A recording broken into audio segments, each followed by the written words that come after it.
Hello and welcome to the Weekly Stuff Podcast with Jonathan Lack and Sean Chapman. We are here to talk about stuff this week on the show. After a little bit of a break in this series, we are getting back to the Batman on Film miniseries we've been doing, where we are reviewing every Batman movie.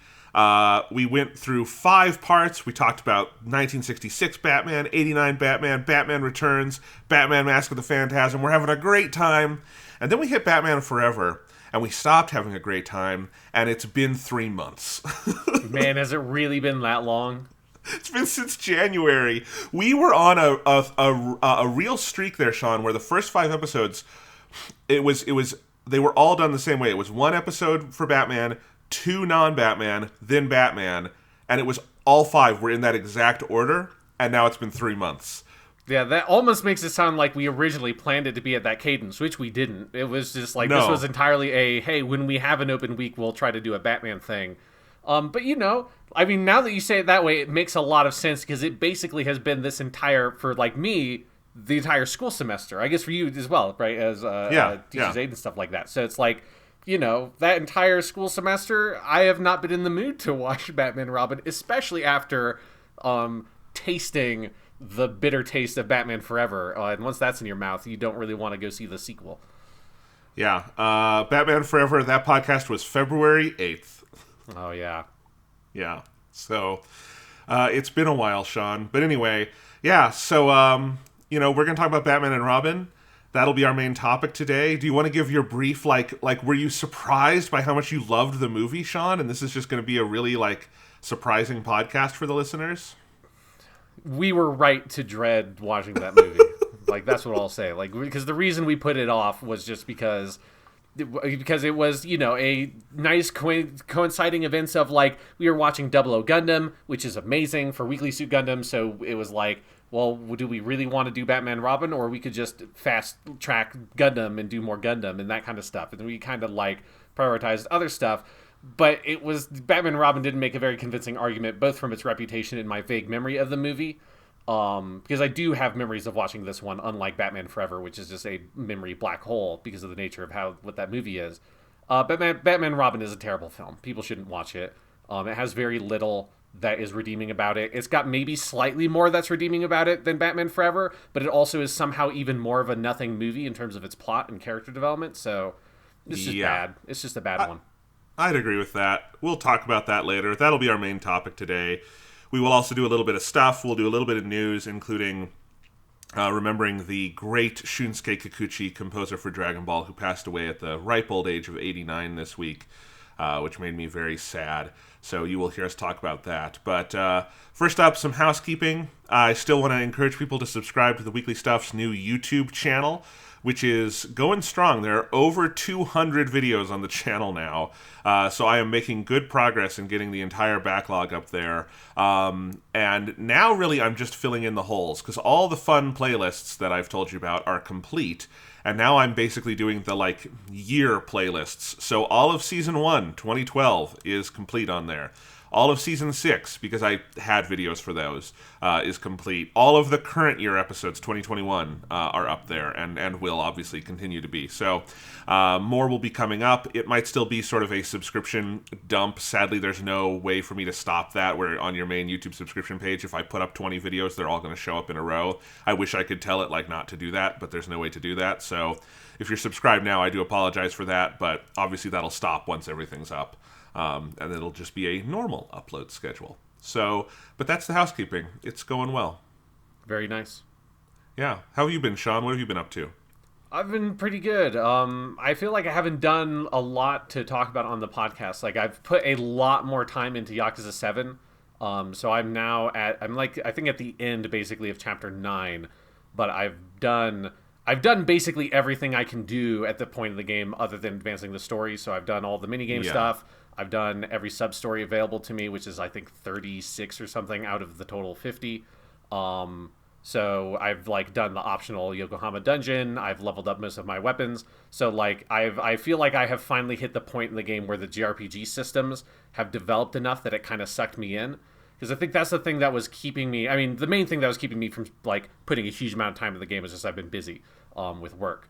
But the other thing is like the pace of the game is a lot different from a traditional Yakuza game because of the combat. The combat's just slower. It just takes you longer to get through normal fights when you're going around the city and stuff because it's turn-based. And I think those early stretches of the game are good, but like it just takes you longer to hit the meat of the combat relative to the combat system than it does in a brawler Yakuza game, where once you're like 5 or 6 hours in, you have most of the major moves you want in a Yakuza game, and then it's just like getting additional cool stuff on top of that, but the full combat system feels like it's developed. And it's really not, I feel like, until you get to this point of the game where you're like, characters get to about level 23 to 25-ish, and then your jobs are leveled up enough that you have higher level skills, and then like it incentivizes you enough to go try different jobs to get the class skills in different job levels, and like you have enough resources, especially if you do the business mini game and have an ungodly amount of money, and you can just get 3 million yen in about 5 minutes if you want to, just by going back into it, which is great. So you can just buy all the resources you want, and kind of game the whole crafting system. And like once all of that opens up, now I have found this past week I have put a lot more time to that game and had a very, very good time with it.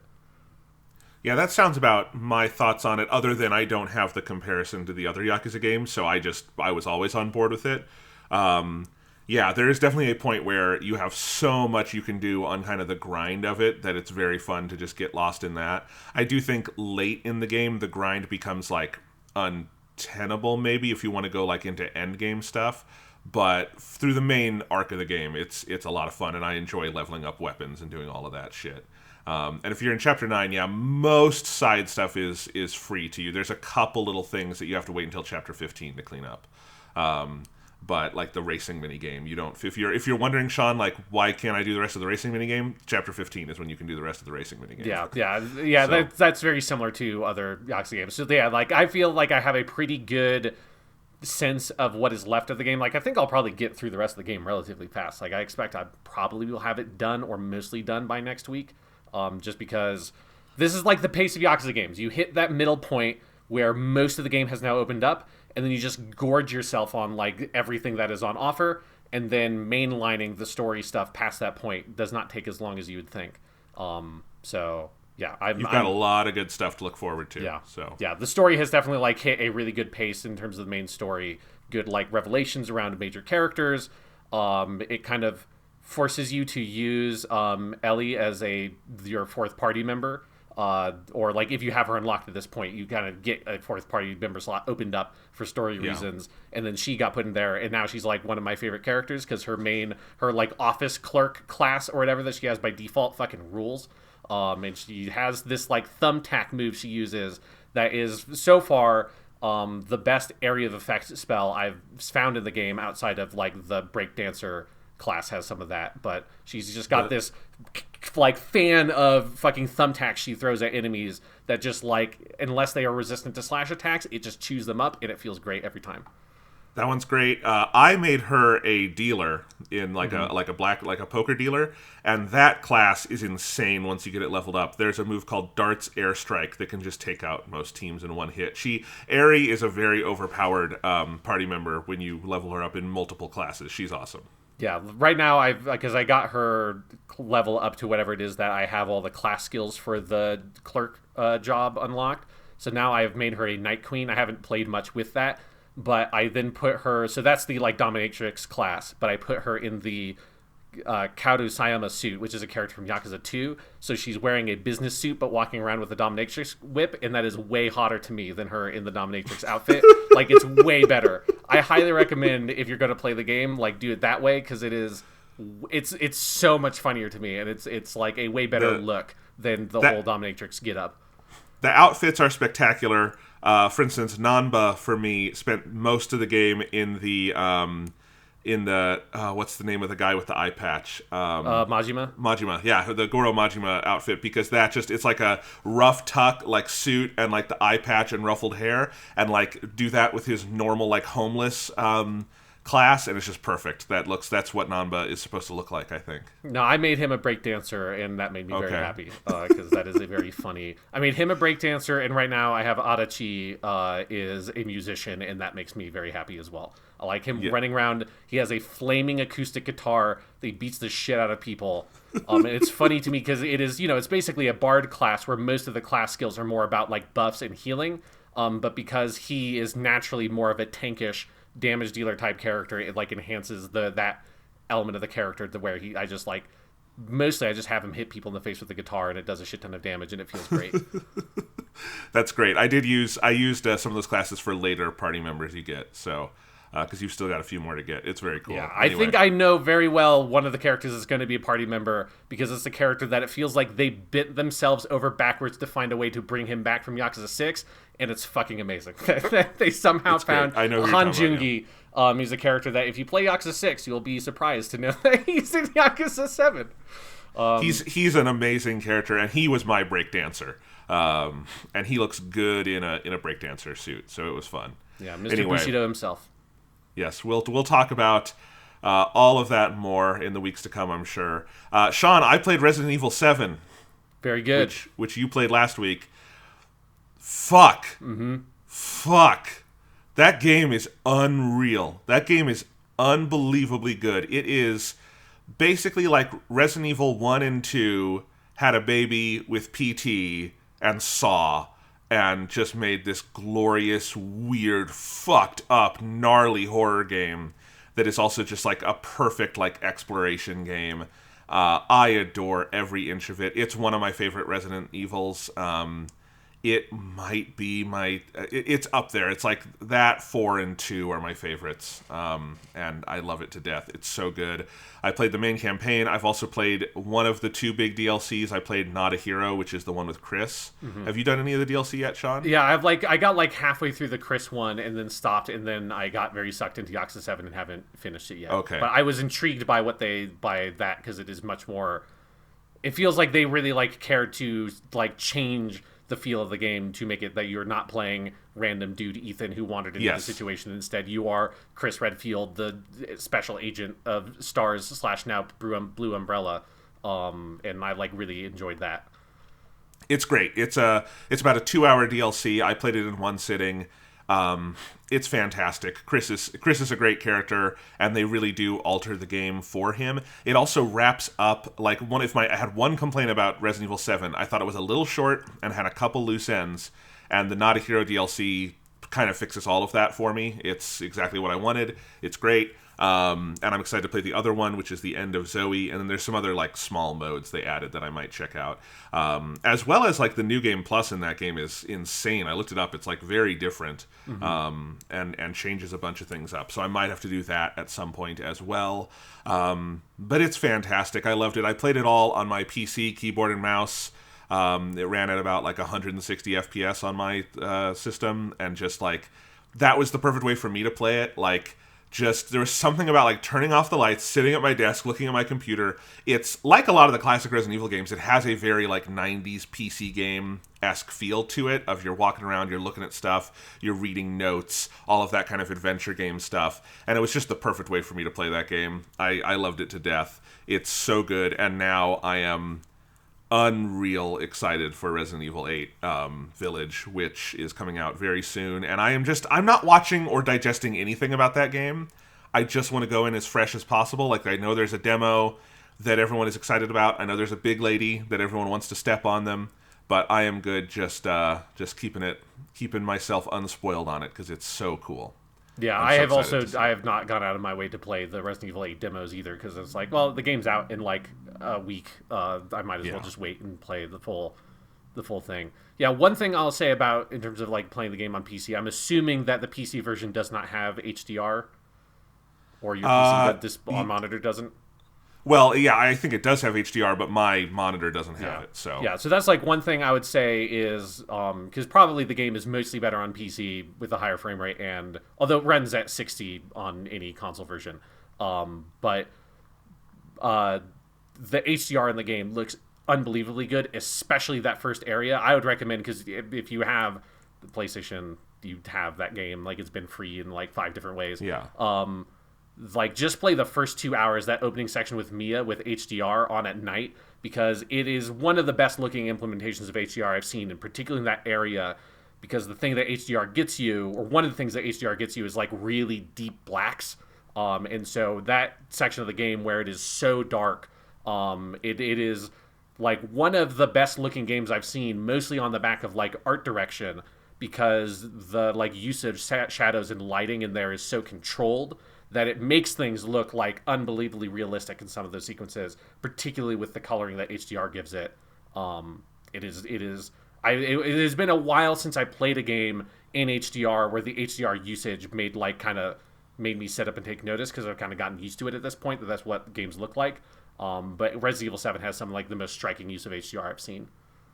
Awesome. Yeah, I tried a little bit on PS4. I didn't really notice it. And I decided to play it on. It looked better and played better on my PC. But yeah, I might have to take a look at that. That's cool.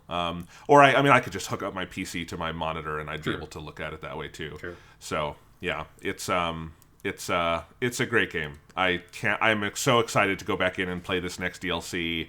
And I just love, like, I feel like Resident Evil, because it went through sort of a long fallow period with 5 and 6, kind of had its reputation sort of dragged through the mud. Mm-hmm. The main numbered Resident Evil series has one of the highest batting averages in game history. Like, 1, 2, 3, 4, 7. Holy hell, that is 5 phenomenal games. Where, like, my least favorite of those is 3, and I think 3 is a great game. So it's I love this series, and I have Code Veronica sitting on my Xbox. I'll have to play at some point too, because that one was basically made as a numbered game and then had the number taken off of it. So I should play that at some point too.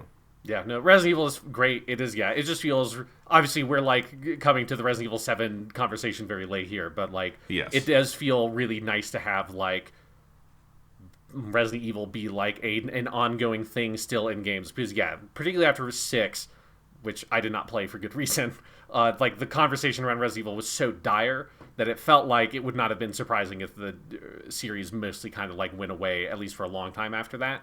And 7 is like so good, and then they did the remakes, and then now 8's coming out. It's like, they've like, it's rare you get a franchise that is this old, that goes back to the mid-90s in games, all the way to the PS1, to be able to reinvent itself so powerfully while keeping the core of what it is still there. Like Resident Evil 7, it is different in a lot of ways, but is so identifiably Resident Evil game, more so than like 4 does to me. It feels like this is like core Resident Evil. It's classic. Like it's 4 is very much still Resident Evil, but it's more of a reinvention of what Resident Evil is than 7 is. Like, the move to the kind of shooter that 4 is more different than the move to FPS. Like, I agree. The move to first-person Resident Evil 7, honestly, feels like a more true to Resident Evil version of what the original games are doing with the fixed backgrounds than just a normal over-the-shoulder third-person adaptation, because what those background, like if you play like the remake of Resident Evil 1, the GameCube version with the beautiful, beautiful art, you're not looking at your character, you're looking at the environments, and you're just so into that level of it, and that's what 7 gives you in the first person. And it is one of the best art direction in a game I've seen in forever. It's so good. The zombies in 7 are by far the coolest they've ever been in like a Resident Evil game. It's just awesome.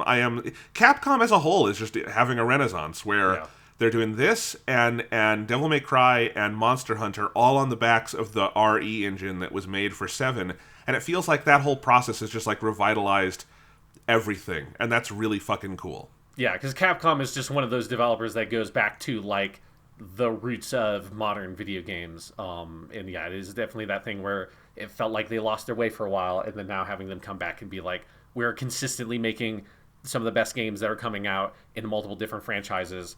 Capcom's kicking ass. And some of the most like technically proficient, like I think they're up there with like Bethesda, or not Bethesda, but id Software and Doom, of like these games that are incredibly scalable across hardware. So you can have the RE engine running Monster Hunter Rise on Switch and looking like it was like, how did they make that for the Switch? But then you can also have a Resident Evil 7 or 8 or the remakes that can run on pretty much anything fairly well. It's really, really cool. Yeah, and outside of Monster Hunter, which is like a much more expensive game because of the fucking crazy monster bullshit, like they're mostly targeting 60 frames. So it's like Resident Evil 7 and I know 8 based on like what I've seen from the stuff that came out from the demo.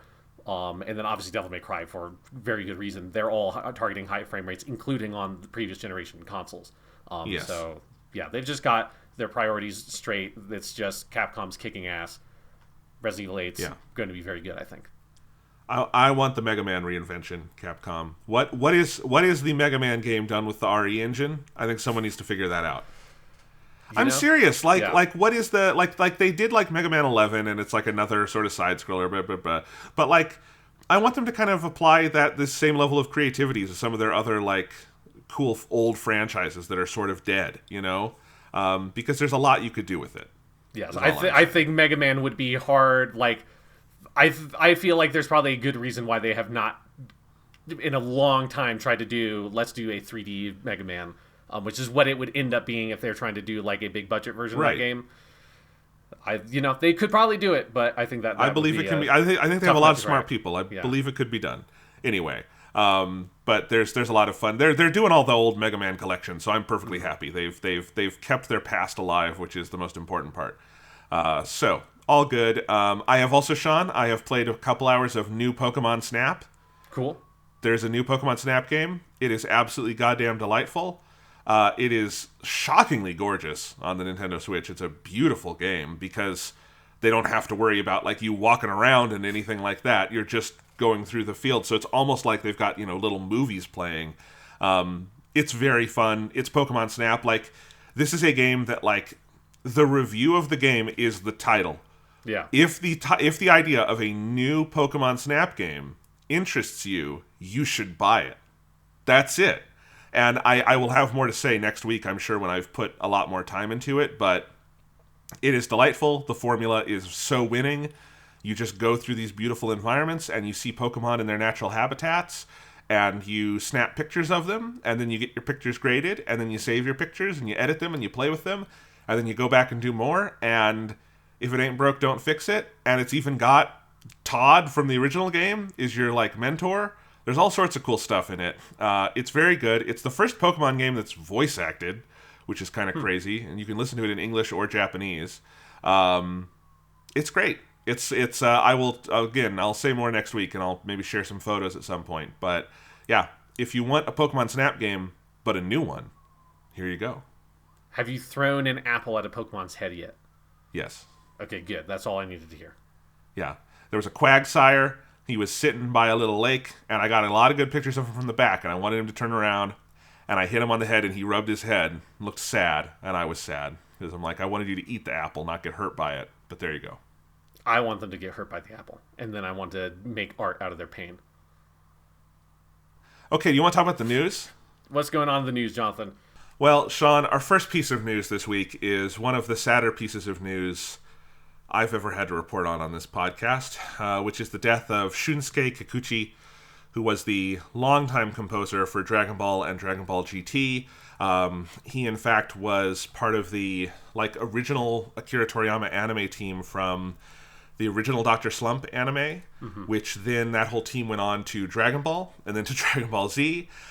He did not score Dragon Ball GT, but he did all the movies, all 13 DBZ movies, all 3 of the original Dragon Ball movies, the 20th, the Jump Super Anime Tour special, whatever. I guess it wasn't an anniversary special, but it was in 2008. His music is in that. It's in all sorts of Dragon Ball video games. Dragon Ball Z Kakarot, he didn't work on, but they adapt all of the different Kikuchi music throughout that game. If you have ever engaged with Dragon Ball, you have heard Shunsuke Kikuchi music. And he died this week at the age of 89, passed away from pneumonia. And, it is, you guys all know how much I love Dragon Ball. You've seen the pictures of my stupidly large Dragon Ball shelf collection. And, one of the reasons I fell in love with it as an anime is Kikuchi's music. I remember when, okay, this is going to date us all, But back in the day, Sean, on TV, Dragon Ball would be dubbed, and it would have a different musical score because they were bastards, and they replaced the great music with shitty music. And I can hear the Falconer fans coming for me right now, and I don't give a shit. Shunsuke Kikuchi's music is better. That's just a fact. It's a science fact. And you would watch it and it'd be fun, and then I would sometimes get some of the DVDs. And back then, anime was sold in 3 to 4 episodes a pop on DVD and VHS. And on DVD, you would have the dub with the new music, or the Japanese with the old music. And back then, I would get one DVD at a time, and I would have those 4 episodes to tide me over for maybe weeks before I worked up enough allowance money or something to get another one. And I would just watch those episodes over and over, and I would switch between the English and the Japanese, and I would listen to both. And I fell in love with the Japanese cast, but I also just fell in love with the Japanese music because it is so special and so good. And, I think we talk a lot in anime adaptations, like we did with Demon Slayer the last couple weeks, about how well an anime captures like some part of the manga's art style. We don't talk enough about how does music capture the manga, Mm-hmm. And I think the ultimate all-time best example of that is Shunsuke Kikuchi for Dragon Ball, because you turn on any of his music for the lifetime of this series, and you hear the horns, the big horns he's always doing, and the strings, and there's this sense of liveliness and fun and joy, but also sort of danger and drama, and just the kind of mystical out there of it all. And it just sounds like Dragon Ball. I don't know how else to say that, but it sounds like Akira Toriyama's manga come to musical life.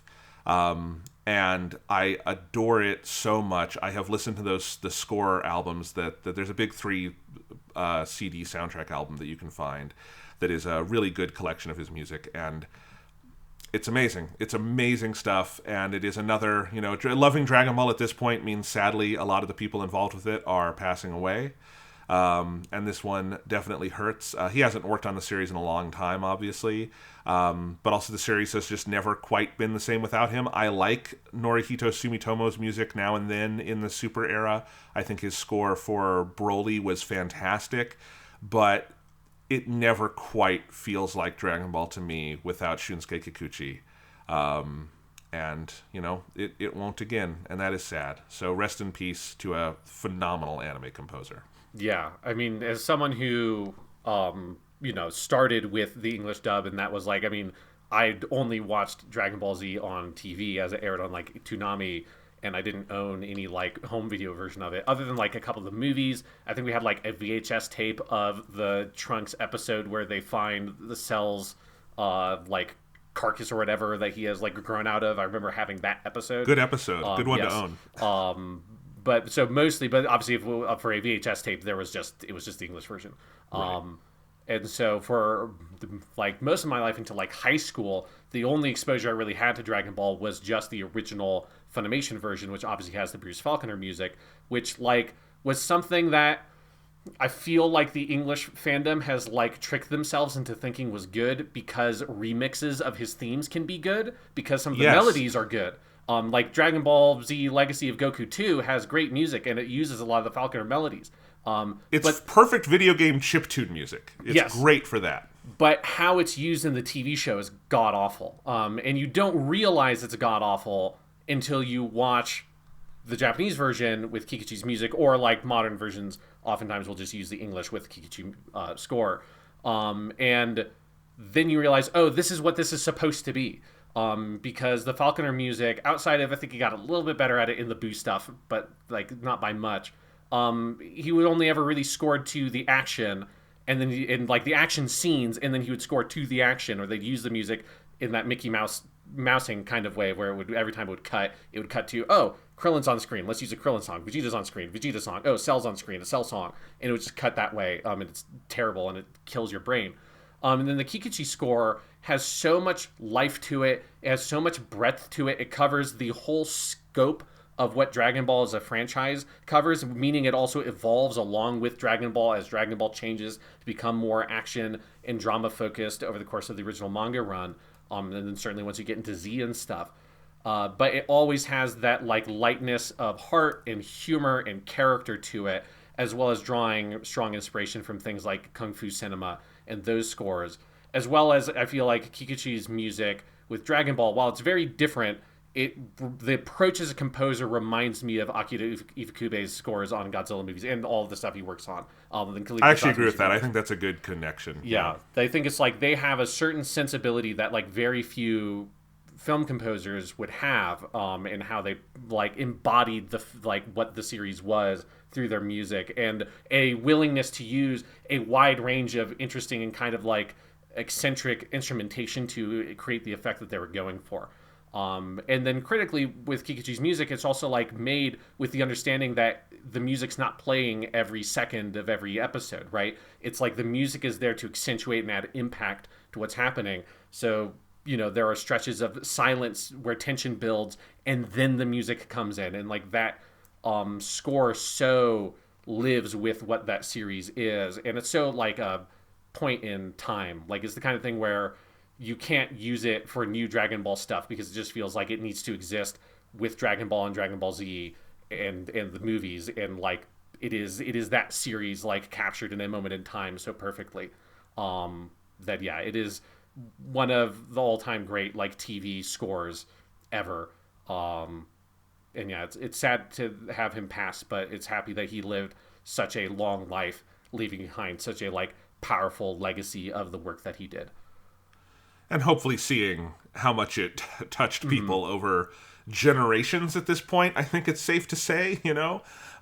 It's been, God, since 96, since he was like actively scoring the series, so over 20 years now, 25 years.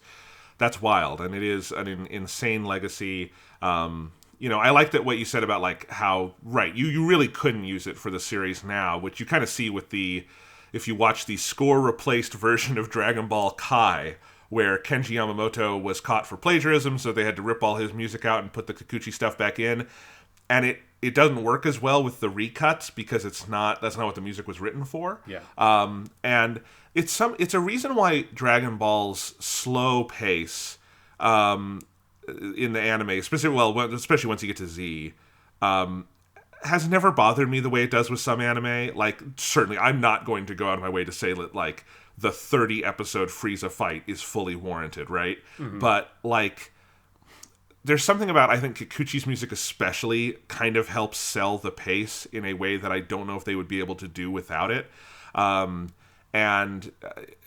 it's so beautiful. You know, the way a lot of this stuff worked is that because they did these movies twice a year, the movies would get a completely original score, and then you would go in and take the music in the movies, and those would become major themes for the show going on.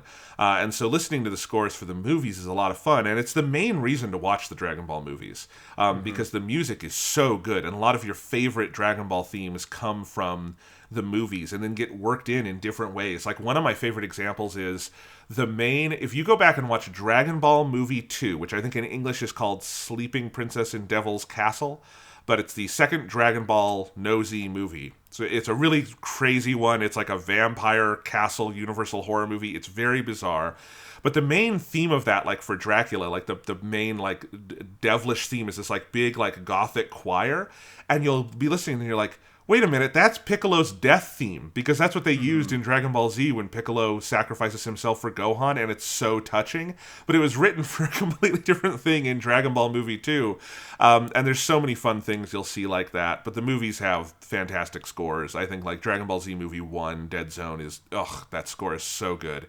Movie 9, the BoJack movie has when Gohan goes Super Saiyan 2 in that movie. We've played that song on the podcast before. One of my favorite musical moments. But it's the whole series. It's such a unique character. You don't hear much like that on TV, on anime. It's so good. I love it to death. Yeah, like thinking of, for me, the Kikuchi like songs and like pieces that are most effective for me. Like one thing that like I think he is or was the best at is doing instrumental versions of the opening and ending theme songs, which is a very common technique. Like it's pretty ubiquitous in any show that you would do instrumental versions of those melodies, and he did it better than anybody, particularly when you get to Boo. I think the Boo section, it's one of the reasons why like I think I have so much love for that section, even though it is like one of the weaker parts of the entire run of Dragon Ball for sure. Like his versions of particularly We Were Angels, which there's a bunch of different instrumental versions of that, which is the ending theme for that section of the show. They're so good. They're so unbelievably good. And it like gives a whole new energy to that section, because obviously they had been using the same main themes forever up until that point, for all of Dragon Ball Z until you get to there. So you have this whole like re-injection of energy with the new opening and ending theme there, and he does such a good job with that. But for me, the best song, that one that is like for me like maybe the most distinctive, is the Spirit Bomb theme. That is so powerful. And I remember very distinctly the first time I watched through the series properly in Japanese and got to that theme. It's so characterized by these long stretches of silence broken up by bum bum bum bum, and then long stretches. And that's one of the things I mean by it's got a very Ifukube type sensibility, because that's a very Ifukube kind of song. And then it's swelling eventually to this big hit, where like the whole orchestra basically comes in. And that song to me is like, every time it comes on, you're just waiting to just stand up and start applauding once it like crescendos, because it's just one of like, I think the best songs in any anime I've ever seen. Yeah, absolutely. I totally agree with you on the theme song arrangements. There's a track called Son Goku is the Strongest After All, is how you'll find it written on certain soundtracks, and it is a version of We Gotta Power with some other stuff thrown in there, and it is just the most, like, you want to go like run a lap after hearing it. It's so awesome and inspiring. It's such good stuff. Yeah, absolutely. I agree with that. He and Ifukube were fairly close in age, like 14 years apart, so I feel like that's very much like a generation that like kind of no longer exists, you know, that kind of movie scoring. But it's so good. And, you know, we've gotten many years of enjoyment out of that music. We will have many, many more. As long as people are watching anime, they will be hearing this stuff. And I love that it lives on in the games. I love that. I still have not gone back and played all of Kakarot, but I love that they like gave it so much love there. Because it's the same thing that it's like very hit or miss. This is true of like every anime game, because the licensing for that stuff can be weird. But like a lot of Dragon Ball games don't have it, or only have a little bit of it. But Kakarot, it felt like it was so important for what that game is trying to do that they get that music, and it adds so much to that game. Yeah. I know the Japanese versions of the Sparking series, which was released here as the very weirdly titled Budokai Tenkaichi, had it, but the English versions did not, and I think there were some other ones. So yeah, Kakarot, I think, was the first time there was a global release with his music in it. But yeah, it's very cool. I hope we get more of that. It's awesome. And rest in peace, Kikuchi-san. Thank you for the music. All right. A little bit of other news. We were going to cover this last week, but sort of ran out of time. So I wanted to mention Sony has reversed course on their choice to delist the PS3 and PS Vita web stores and stop you from buying those games anymore. For now, they will be keeping those up in perpetuity. They have chosen not to do that. They are shuttering the PSP store in full, but that was already mostly shuttered, is my understanding. And obviously, the Vita still sell anything that was on the PSP digital store is on the PS Vita digital store. And there were always some PSP games that just never were digital, like Kingdom Hearts Birth by Sleep. So all of that stuff is still up. Tokyo Jungle lives to fight another day. If you've got your PS3, you can get your Pomeranian friend and play that. This is good. I'm glad that they heard the message. Yeah, this is good. Surprising. Like, I didn't think like any company would change course on something like this. Just it feels like it's like the inevitable march of capitalism is, shut that shit down. We're not, like, we're losing a nickel or whatever a year because nobody's buying any of this, and it costs us whatever in electricity to keep the servers up. And like there's like a dude in a closet somewhere whose job is to just like make sure those servers aren't broken. And then for them to reverse course, like obviously it's this thing of where it can't help but feel like a stay of execution. Like they've said in perpetuity, but like I'm guessing that probably means we'll end up revisiting this probably around the time the PS5 is winding down, which should be a good long time. I'm guessing sometime around there, this is probably going to resurface in some way. But it is good for like now that is that I've got that PS Vita. I don't know if there's another game I want to buy on it, but if there is, it's nice to know that if that time comes, I'm like, oh wait, shit, there's a PSP game that I want to buy, that's a thing that I can just do without having to worry about it. Yeah, I mean, these things should be kept up in one form or another. I guess what I really hope is just that it makes someone at Sony sit up and recognize the need for like a fuller backwards compatibility solution, and realizing that, if they had some kind of way to play a lot of what is accessible on PS3 and Vita on your PS4 or 5, that level of fan outcry wouldn't exist, I think if Xbox were to stop you buying games on your 360, which I don't know if you can or I forget, but whatever the case, it doesn't matter because on your Xbox One you can get anything that's compatible still, and that's just going to be up there forever as long as they're doing this stuff with the Xbox and it's an ongoing platform. And it's just like, I talked about this last time we talked about this, all the PS1 classics, all the PS2 classics. There's a lot of PSP and Vita games, all sorts of stuff that just like, the lift of getting that stuff running can't be that high on hardware this powerful, especially with stuff that simple. Like if you can get the PS1 games running on your Vita, you can do it. And so I would love to see a little bit more of that. And, maybe getting some of those, they got all the like big marquee PS3 games they will sell you again in a remastered form, but there are a lot of little things that slipped through the cracks, Where is Tokyo Jungle HD? Where's Tokyo Jungle 2? That's what I want to know. Yeah. God damn it. That's very true. I know. Tokyo Jungle, if you've never played it, it's especially if you go back to the early days of our podcast, I feel like we talked about that game a lot. It's a good game. Because it was like, yeah. Anyway, so I'm glad that they changed their mind. I think a lot of the big questions about the future of all this stuff are still up in the air. I think the question is when to me. It's not if. Right. I think it will happen. I think on the backwards compatibility thing, I saw like around all of this, there's obviously like a lot of discussion around that, and I saw someone make an interesting point of specifically with PS1. I think this would be a bigger issue.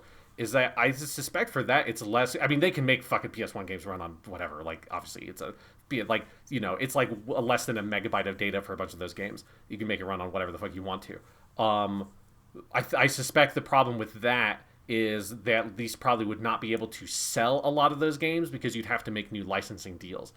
Because the PS3 backwards compatibility stuff itself is now old enough that is not going to necessarily carry over. In the same way that's, for people who are curious, why the original Xbox in particular, but then the Xbox 360 also, why that is not a comprehensive backwards compatibility thing on the Xbox, is that a lot of that stuff is never going to be backwards compatible because they're not going to be able to resell it because they don't have the rights, right? And so that's why like Tony Hawk games and I think Guitar Hero games, a lot of that stuff in particular will never, because it's got all this licensed music, and so they don't have the ability to resell it. They'd have to make a new contract. So that's what I don't know if that's for sure like what would be keeping it from happening. But like I thought that was an interesting observation that like I think in my head, because that stuff had already been backwards compatible on PS3, I kind of ignored that would be a thing. But now that the PS3 is so old, I suspect that is probably another one of those frustrating roadblocks that would keep some of that stuff. It doesn't excuse a lot of that because a lot of it Sony could have backwards compatible, but I don't think we'd ever have something that would look like a comprehensive backwards compatibility for rights reasons, if nothing else. No, I don't think anyone reasonable is asking for that. Like we all know that's a lift, right? And that's okay. And the PS3 is special anyway because the PS3 just had a PS1 inside it. Like it could natively run every PS1 game, and that's why there were so many that you could buy without buying the disc, because what you were buying was just an ISO. Like it was just the disc, and that's why it was like it was such a comprehensive catalog they had. And that is one nice thing about the PS3. Like if you have that, you can hook that up to a modern TV, and any PS1 disc will play in it. That's one great thing about that system.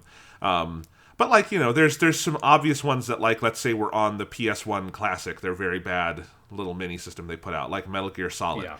It is fucking bizarre that Metal Gear Solid is not a playable game on any modern platform. That is really fucking weird. Yeah. And I don't know if that's Sony or it's Konami or it's a little bit of both, but like it's an important game. I feel like is an uncontroversial statement.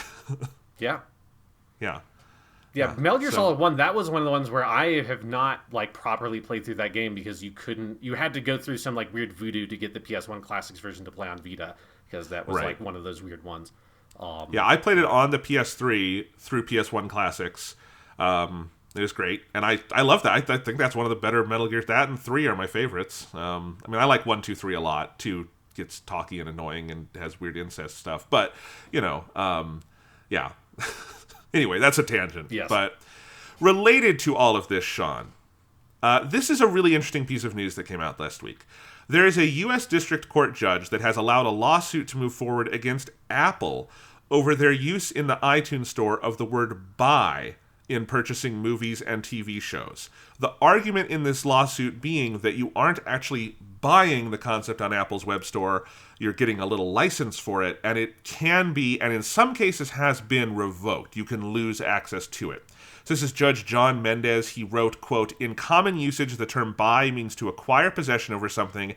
It seems plausible, at least at the motion to dismiss stage, that reasonable consumers would expect their access couldn't be revoked." So that's the argument, that buy means you get it, not that you get it and then we'll take it from you. Apple argues there is no standing to this case because this is speculative, the potential loss of access in the future, not present tense loss of access now. But Mendez writes that the injury is one of false or misleading marketing, as the word buy is misrepresentative, creating economic injury by misleading the consumer. So that's why they're standing for this case. Injunctive relief in this case could force Apple to change how it sells content.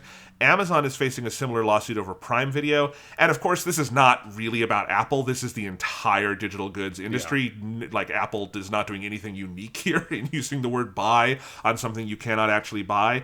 And I wanted to bring this up alongside the Sony news because this is something that the video game industry is really going to have to face now that we are firmly in the era where the default is selling digital games. Like, I think over the last couple of years, the swap finally happened where digital games are selling more than physical, right? Yes, yeah. That last year, motivated by the pandemic, for all marketplaces, it is now over 50%. For some of them, like particularly for like Sony and Microsoft, partially motivated again by the pandemic, it like really swung over.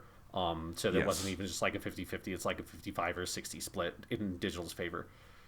And of course, that is the exact same problem, because when you buy a digital game from one of these services, as the Sony thing with the PS3 and Vita delistings and all of that kind of teaches us, you're getting a license for it. You're getting the option to download it from them, but you are not owning it. It's not something you can take and move around yourself and like store it yourself in perpetuity. The way if you buy a DVD, you do own that DVD. Like if you buy a DVD of Mad Max Fury Road, Warner Brothers cannot one day decide, oh shit, we used a song in Mad Max that is no longer, like, we don't have the copyright for, and then they don't send someone house to house to take your DVDs.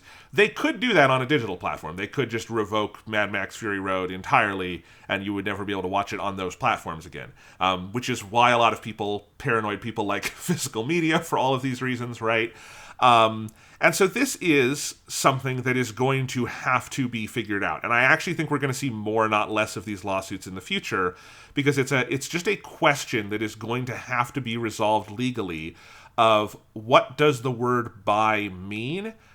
Is it reasonable to say the meaning just shifts in the digital era and we all know, okay, buy means that this service will continue to give me access to it as long as they can, but that's not what buy used to mean. You know, the judge is saying here that, like, this is not how consumers understand the word buy. And I think there's a debate to be had on all of this, but it is something that's going to have to be shaken out. And I'm really curious what's going to happen with it. And Apple is often the target for these at, like, the first stage, because Apple is the biggest, like, kid on the block, but it's going to come for everybody. And I think video games is actually one where it's going to be a really serious topic of discussion eventually, because we are so firmly in the new digital era. Yeah, like, it would be, you know, I feel like what this is going to inevitably lead to is, I mean, either it getting dismissed because Apple has Apple money, and so, you know, them just, like, wielding that power to have this just, like, spin around in court for years and then eventually just kind of goes away, is probably what's going to happen. Although, like you said, like, maybe it builds enough momentum where there are enough cases, there's, like, enough, like, class action lawsuits and stuff around this topic.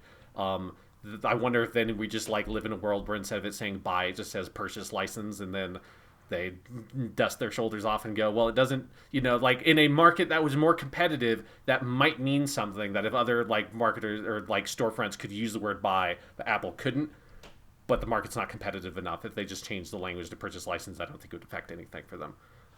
So I want to say, though, Apple has had to make changes like this before.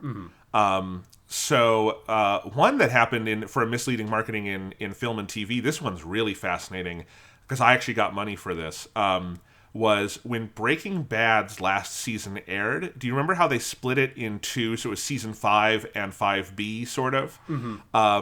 And AMC and then all of their digital partners decided to be very sneaky, and they sold you, like, if you bought Breaking Bad for season 5, which aired 1 year, and then the other half of season 5 aired another year. They were effectively 2 different seasons. But they sold you Breaking Bad, the 5th season, and you bought your license for it. And that's how I used to watch Breaking Bad back in the days. I would buy the iTunes license, and I would watch it as it came out.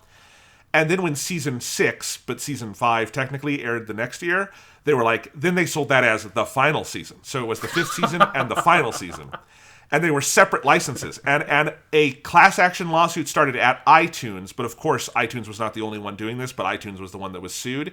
And iTunes was sued saying, well, you didn't give them the 5th season. Like, this is season 5. The contracts say season 5. You only gave them 8 out of 16 episodes of season 5. So if you bought season 5 and season 6, the final season, which is how I did it, they refunded you the value of the 6th season. And gave you that money to do whatever you wanted to do with. And so I had like $35 in Apple credit for that. Another one is, if you remember, Apple apps in the App Store used to say free if the app was free and you clicked on it. That, for legal reasons, now says get, and there's a little message below that says offers in-app purchases. They can't use the word free anymore.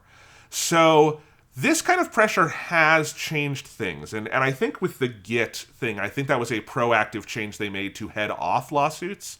Yeah. But, like, we've seen the terminology and some of these things. Like, the Breaking Bad one is funny because it's just such an egregious, like, that was AMC being utter assholes. Because to be fair, I mean, I don't want to take Apple's side in anything, but Apple has absolutely nothing to do with that. Like, they're not the people who labeled that on their fucking service. That is a hilarious, like, asshole, like that's what it should be in, like, on Wikipedia when you go to, like, number of seasons in the little sidebar. It should say 1 to 5 plus final. Like, it should just be known as a show that has 5 seasons and a final season, because that is such a hilarious concept. They could have just sold it as season 5 part 1 and they would have been fine. Yes. But they had to refund all this stuff. So yeah, that is an interesting case because it's not Apple's fault, but it's something that happened on their platform that they were then on the hook for. So I actually think this kind of thing could lead somewhere.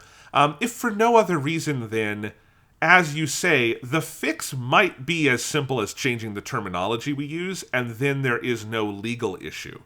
And so who knows? I'm very curious. I think this is, because I do think there is a reasonable, and I hate to say reasonable because this is like a pro-corporate argument, so I don't really agree with it, but there is an argument to be made that, like, well, what else are you going to do? The definition of buy has changed in DRM and all this, blah, blah, blah. It's not unreasonable to use the word buy. I think that argument can be made in good faith, but I also think, like, there's a reason why, in, like, the PC gaming community, things like GOG that will sell you without DRM are very popular because people just like that idea that you can get it and, like, if GOG goes under, but you saved the file somewhere, it's yours. Do with it as you will, Yeah, I mean, I would say that I think it would be an unreasonable argument to say that the meaning of buy has changed in that dramatic of a fashion. Like, I think the lawsuit is 100% accurate. Like, I'm not a lawyer, so I don't know how that applies to the law. But, like, as someone who is a high school English teacher that has to, like, deal with linguistic stuff as my profession, like, I would not argue at all that the word buy has changed. That, I mean, because obviously, Jonathan, I think you, like what you just said, you wouldn't argue that. I don't think a reasonable argument could be made. I think it would be unreasonable to take the stance that the word buy has this, like, asterisk next to it now in the mind of an average consumer that says, well, technically, I'm not really owning this. Technically, I'm just owning a license to be able to view this, but only with, like, 1 to 3 people, and I don't technically have the license to view this in front of, like, a group of 20, or, like, because then I'd have to have a display, blah, blah, blah, blah. Like, all the weird legalese that is around that bullshit.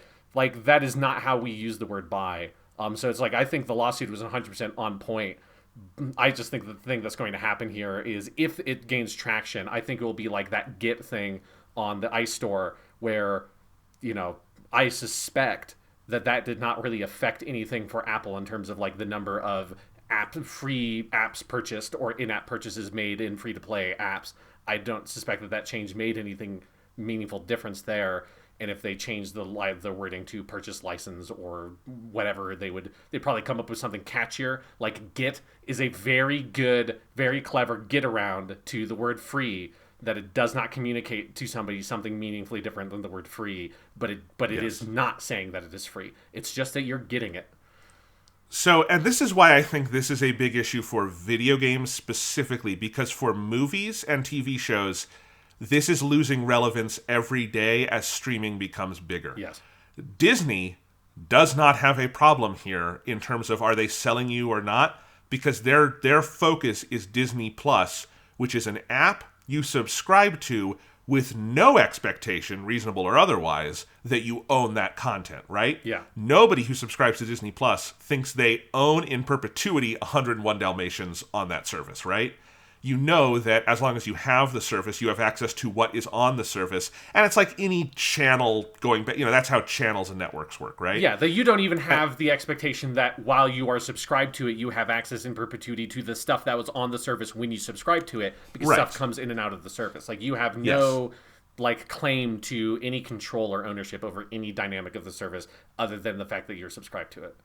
And that sentence you just said, Sean, is the sentence that executives of these companies say to themselves in the mirror as they jerk off in the morning. Exactly. Because that is what they want. They want the world. And this is why everyone has a streaming platform. This is why WB has HBO Max, and Paramount has Paramount Plus, and Disney has Disney Plus, and NBC has Peacock, and everyone wants this, is because the world where they don't have to sell you anything other than a subscription where you have no power, no ownership, no rights, is the world they want. That is the dream. That's what they've been building to. Physical media is a real inconvenience to these companies because it gives you some level of ownership over their content. They don't want that. That's why streaming services are so attractive.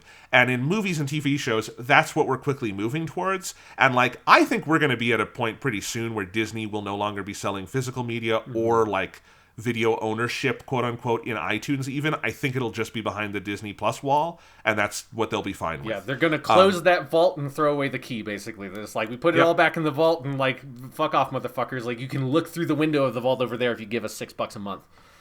That's exactly it, Sean. But that's true. That's what they want, is to have the vault, and nobody can take stuff out of the vault, but you can pay to come hang out in the vault for a little bit, right? Yeah. That's what they want. With video games, that is much harder. The only durable video game streaming service or subscription service is Game Pass, and that very well might be a point to the future because this also gets around the issue. If you're on Game Pass, you might be a little annoyed if a game you were playing gets taken off Game Pass, but they let you know ahead of time, and they have all the listings, and there's other stuff, and you go, okay, well, I didn't own it. I had a subscription to Game Pass.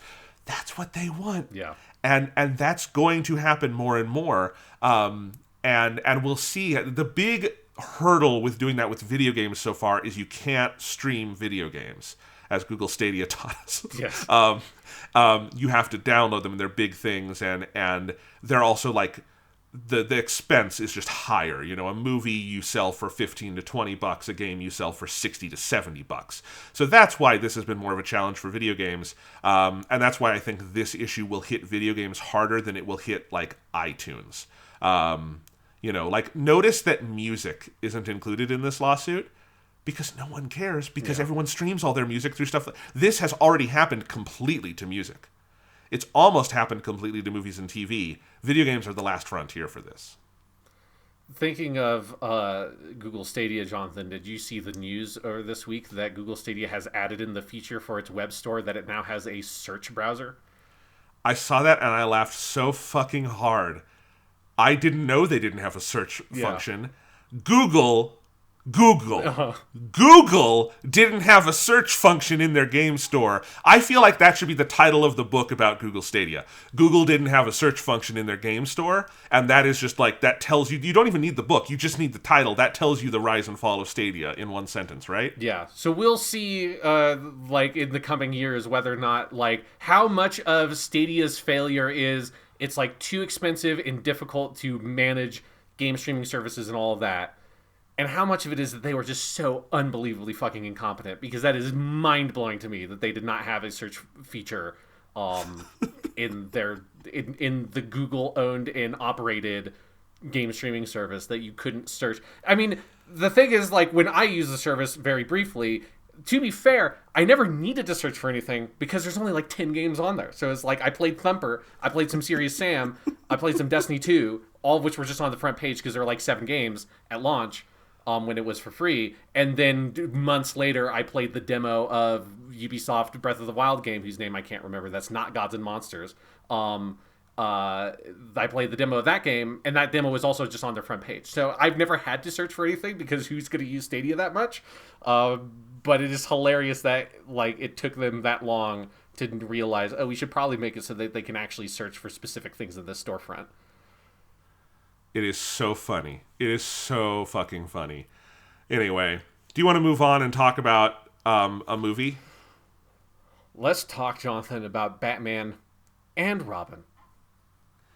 So Batman and Robin, this is part 6 of our Batman on Film series. We are at the end of the 90s. Thank fuckity Christ. Yes. Everything from here on out is at least more interesting to talk about, I will say. Oh, yeah. Even if we had to sit down and rewatch Batman v Superman, that is at least a more interesting movie to say things about.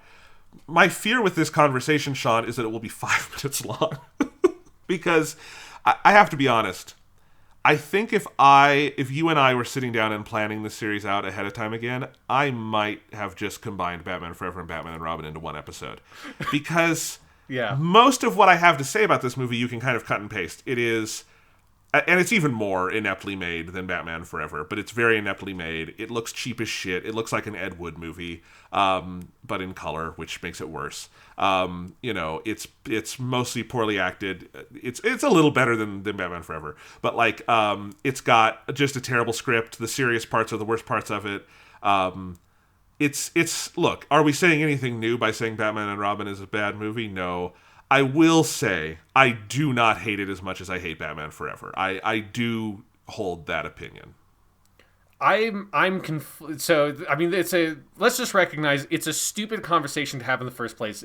Which is better, Batman Forever, Batman Robin? It's like having 2 different piles of garbage in front of you and saying, which is the better pile of garbage? It's garbage. But, like, I don't know which one I would say is better or worse, because I think they're both bad in so many very similar ways.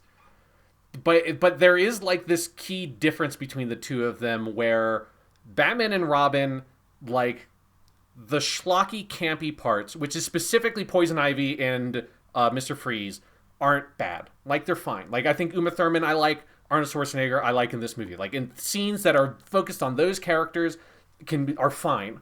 They're not amazing, but they can I can crack a smile because both Schwarzenegger and Uma Thurman are hamming it up. They know that they're hamming it up. They're doing their thing, and they're having a good time with it, and that can be fun to watch. But all the Batman stuff in this fucking Batman movie is so bad. It's so unbelievably bad that it's worse to me in some pretty significant ways than the Batman stuff in Batman Forever, which is also bad. I don't want to, in comparison, say that that's good, but relative to this, I would say there is at least the spine of a Batman story that is in Batman Forever. They have to, bend that spine very awkwardly to make it make any kind of sense. Most notably, when we talk about that movie, they have the inexplicable moment at the beginning of the third act where Batman just decides to stop being Batman for no reason. Except for it's not for no reason, because there is a clear theme logic that Batman needs to have given up on being Batman, because the point of that movie, what Batman Forever is about, is a jaded, cynical Batman needs to learn through his relationship with Robin that being Batman is important. That movie is terrible at telling that story. It's absolutely god-awful at telling it. But that story is in there. There's a spine of a story in there that you can imagine after like a dozen rewrites and like getting a much better scriptwriter than fucking Akiva Goldsman, you could take some of like the germ of what that is and make it into a decent Batman movie. In Batman and Robin, I don't know what they're trying to do with the story other than it's like a lazy, bad retread of that dynamic of like Batman and Robin need to learn to work together, which that's half of what Batman Forever was. But also the problem is that in Batman Forever, Robin is right when he says to Batman, you should be Batman.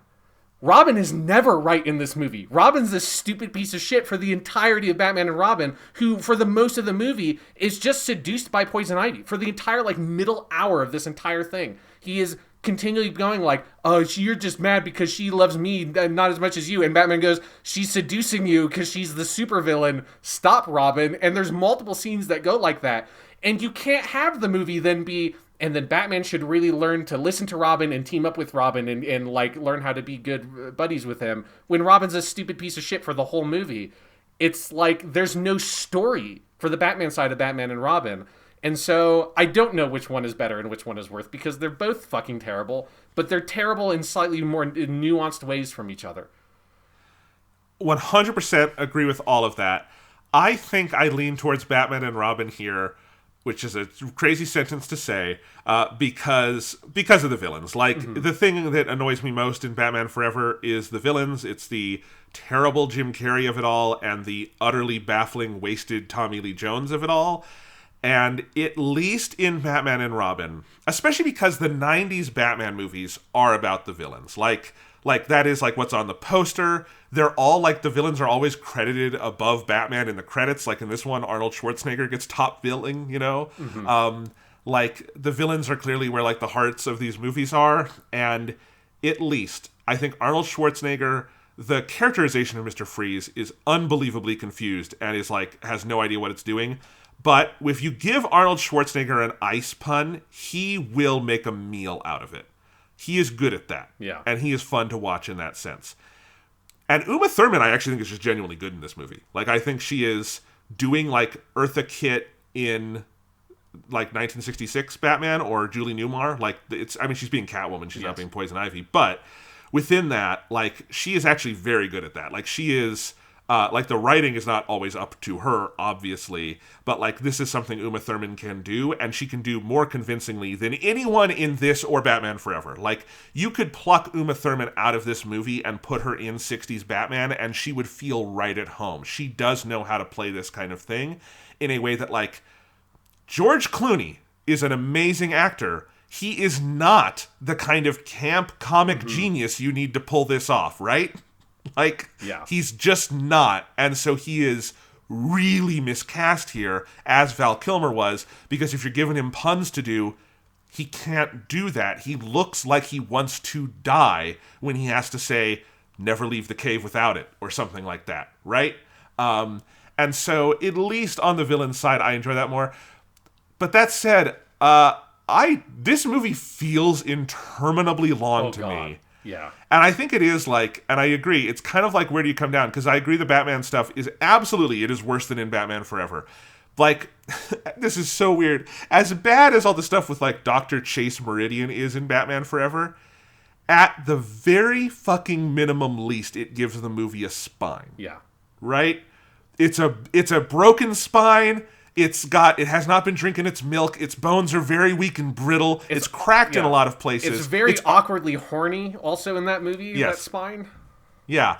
But it has a spine. This movie just is a collection of bones lying meekly on the floor.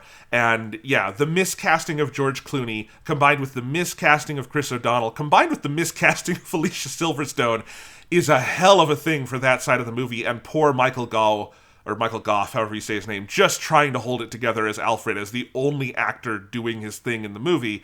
It is interminably bad, and, like, this movie is so shapeless. It is like basically they put Mr. Freeze in prison, like, 45 minutes into this movie, simply because if they didn't, the movie wouldn't reach feature length, and they need, like, a good 45 minutes with him off the board so that the other characters can do random shit to pad this movie out to 2 hours. right? Am I wrong about that? That's why it's done. I mean, I was so shocked when I booted up this movie and looked at like this track bar or whatever on my 4K Blu-ray that I watched it on, and saw that it came to 125 minutes in length, which is like, I was sure there was no way Batman and Robin was longer than 90 minutes. It couldn't possibly be. Like, how could it? Like, again, I have watched this movie. I have memories of watching this movie as a kid. Like, it must be 90 minutes long, or like in that ballpark. It's a full 2 hours and 5 minutes. And yes, it's a 2 hour 5 minute movie that has nothing resembling a plot. Because to go back to like the Batman Forever comparison, while the villain performances are like many times preferable in this movie, like Uma Thurman is about 1,000 times better in this movie than Jim Carrey or Tommy Lee Jones in Batman Forever. At the very least, in like a plotting sense, the Riddler has a much clearer motivation as a villain in Batman Forever than, like, Mr. Freeze has the wife stuff, but he's the secondary villain. It feels like he's supposed to be. Poison Ivy has way more like meaningful screen time, but Poison Ivy, they like basically jettison the whole concept of the character out of her being like an eco-terrorist outside of the first interaction she has with Bruce Wayne, and it like never really comes up again. It's not really a thing. Like, I don't really know what her plan was, because it just turns into Mr. Freeze's plan at some point. And well, she wants to kill everyone on Earth so her plants can grow. Like, that's pretty much it. Yeah, so it just, like, nothing about the Poison Ivy character sticks in terms of a theme or an arc or real characterization. She doesn't, like, she doesn't feel like she pairs off with Batman in any way that's meaningful, nor does Mr. Freeze, in a way that at least Riddler has his like deranged hatred of Bruce Wayne that starts as an obsession with Bruce Wayne that turns into a hatred. It's like, it's done terribly, but it's a concept. There's no concept in this movie other than like very vaguely taking some elements from the cartoon for Mr. Freeze that are very out of place with the characterization of the character in the movie itself, and then just like hoping that the fact that he has a wife that's on ice is enough to make him a character, which it's not. You have to integrate it into the story in some way, because Batman has nothing to do with any of that shit. The closest they get is they just like randomly make it so that the disease that Alfred has, which is this incredibly rare disease, just happens to be the same disease that the wife is suffering from, which you only find out at the beginning of the third act. So it's like, it's not something that's integrated into the plot meaningfully. Like, this is a movie that feels like it was written page by page while they were shooting it, and then about halfway through the movie, they decided they wanted to put Batgirl in it, and so they shot some shit with her in it, because also Batgirl is in this movie, and there's no reason for her to be. She interacts with nothing, and it's just this empty... It's this movie that is just empty and void of anything other than a couple of campy scenes that are, like, enjoyable in and of themselves. I agree, yeah. I think I do not believe Batman and Robin is appreciably worse than Batman Forever. I think, like, on the grand scale of things, I think these are pretty much equally terrible movies. Yes. I think the reason Batman and Robin is remembered in the public consciousness as the worst movie, which it is, like, very clearly, Batman and Robin is the one that shows up on, like, the worst movies of all time list, not Batman Forever. And I think it is because of what you were just saying, Sean, which is that Batman Forever at least has the motions of, like, gesturing towards an actual story. Batman and Robin is so incompetent at those gestures. Like, it is... Because it has them a little bit. Alfred has his spiels about family, and Bruce, you have to accept family, and it's nominally a family story.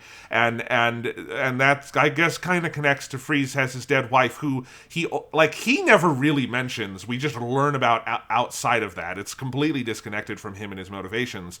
But it just feels so utterly devoid of any ideas or meaning or any of that. And this is also why, like, I don't love the comparisons to Adam West Batman with this. The same way for Batman Forever, which is that, was Adam West Batman, like, obviously and self-evidently an influence on this movie? Yeah, obviously. Like, the first 20 minutes of this are totally an Adam West homage, with, like, the camera angles and the way, like, all the villains are, like, running around them and stuff like that. Like, it's just missing the pows and blams and biffs, you know? But the Adam West Batman stories are about things. It's satire. Satire is inherently about things. There are ideas in the comedy in Adam West Batman. They are much better written, as I said last time with Batman Forever. Like, it's not just I think the writing is like slightly wittier in this movie because at least the puns have like a theme around them with like ice and shit. In Batman Forever, it's really just we're going to have the characters yell a lot, and that's going to be comedy. And Tommy Lee Jones and Jim Carrey are going to dance around a lot and laugh, and that's going to be the comedy. At least like Uma Thurman and Arnold Schwarzenegger get actual lines and jokes. They're not good lines and jokes, but they do get them. But, like, Batman 66 isn't just, we're going to have Adam West be goofy and Burgess Meredith go, rah, we're going to have actual jokes and plots and satire going on. There's a real brain, and it's a big brain, it's a smart brain going on in the 1966 series that, these movies, the Schumacher movies, the Goldsman movies, are dumb as a fucking rock, and that feels like an insult to rocks. Yeah, and I think this is a really important thing to talk about with this movie, because I do think that there is, like, a faction of people on the internet, because now the 90s was a long time ago, and so now the Yes. internet is full of 90s kids who are now boring adults like us, who have way too detailed opinions about the media we consumed as children. And so that is now flooded the internet with, like, some revisionist takes on these movies where like people are like, Batman Forever is not that bad, at least it's better than Batman and Robin. It's just like, no, it is that bad, and it's not. They're both terrible. But then also I feel like there's a faction of people online that talk about Batman and Robin is like, no, it was just misunderstood, because people only didn't like it because they didn't like campy Batman, and it was campy. But if you watch it and you're like, but you know that it's supposed to be like a jokey movie, that means that you will then see that it's actually like maybe not a masterpiece, but it's okay. And those people are just wrong, because those people, like, I don't know what's wrong with you. I don't know if you just had too many Batman and Robin Happy Meals when the movie was out as a kid or whatever. But, like, there is good schlock, and then there's just bad movies, right? And Batman, the 1960s Batman isn't even really schlocky. It's more just campy. But there's, like, No, campy. it's not schlocky at all. It's a really well-made movie. I will stand up for it. And it's funny, and it's smartly written. It's really well acted. It knows exactly what it is, and it knows how to accomplish it. And it's a great comedy movie. Batman and Robin feels like... Here's the thing. Here's the thing that destroys it if you're trying to be like, it's a hidden camp classic, or whatever fucking bullshit you're trying to do. Or even like, it's a movie that's so bad it's good, because it's not in that territory for me either. The fundamental problem with Batman and Robin is, you cannot cut from a scene that has Poison Ivy making 50 fucking plant puns and Mr. Freeze making 50 ice puns at each other, and then you cut from that to a scene that's about fucking Alfred dying a wasting death from an illness. You can't do that. You can't balance those tones. You can't have old character who's a beloved character played by a great actor who has been in, this is the fourth one of these movies he's in, and he's the best part of all of them, and you love him, and have that character slowly dying and then cut to wacky hijinks. It fundamentally doesn't work. And that's like the whole thing throughout the movie is the only stuff that's campy is just the villain stuff. The Batman stuff is, for the most part, played incredibly straight. The only time the Batman stuff's played vaguely campy is in, like, the opening suit-up scene that zooms in on their butts and their fucking nipples, that then plays in a very uncomfortably different way than they do it with Batgirl.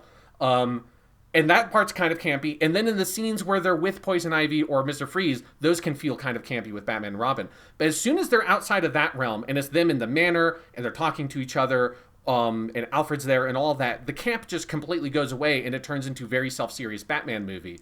And that's the fundamental difference, is that in Batman 1966, Adam West plays Batman as like a heightened camp satire character. He doesn't play Batman straight. There's no scene in Batman 1966 with him ruminating over the nature of death and like grieving for his lost parents, because that's not what the character is. So when you have the scene in Batman and Robin that feels like them stealing stuff from the 60s series, where Batman and Robin are on stage at this like charity thing because Bruce Wayne is selling his diamonds as a way to trap Mr. Freeze, that's a very 1960s Batman plot that's like pulled straight from that show. The problem is, what's funny in that TV show is that this is a world where Batman and Robin standing up there on the stage, these people dressed as a bat, and this boy dressed in like little shorts with like the pixie boots and a fucking domino mask. They're standing up on stage for a charity thing, and everyone's like, this is the most natural thing in the world. It's Batman and Robin. Of course they're just standing up here for this charity thing. They look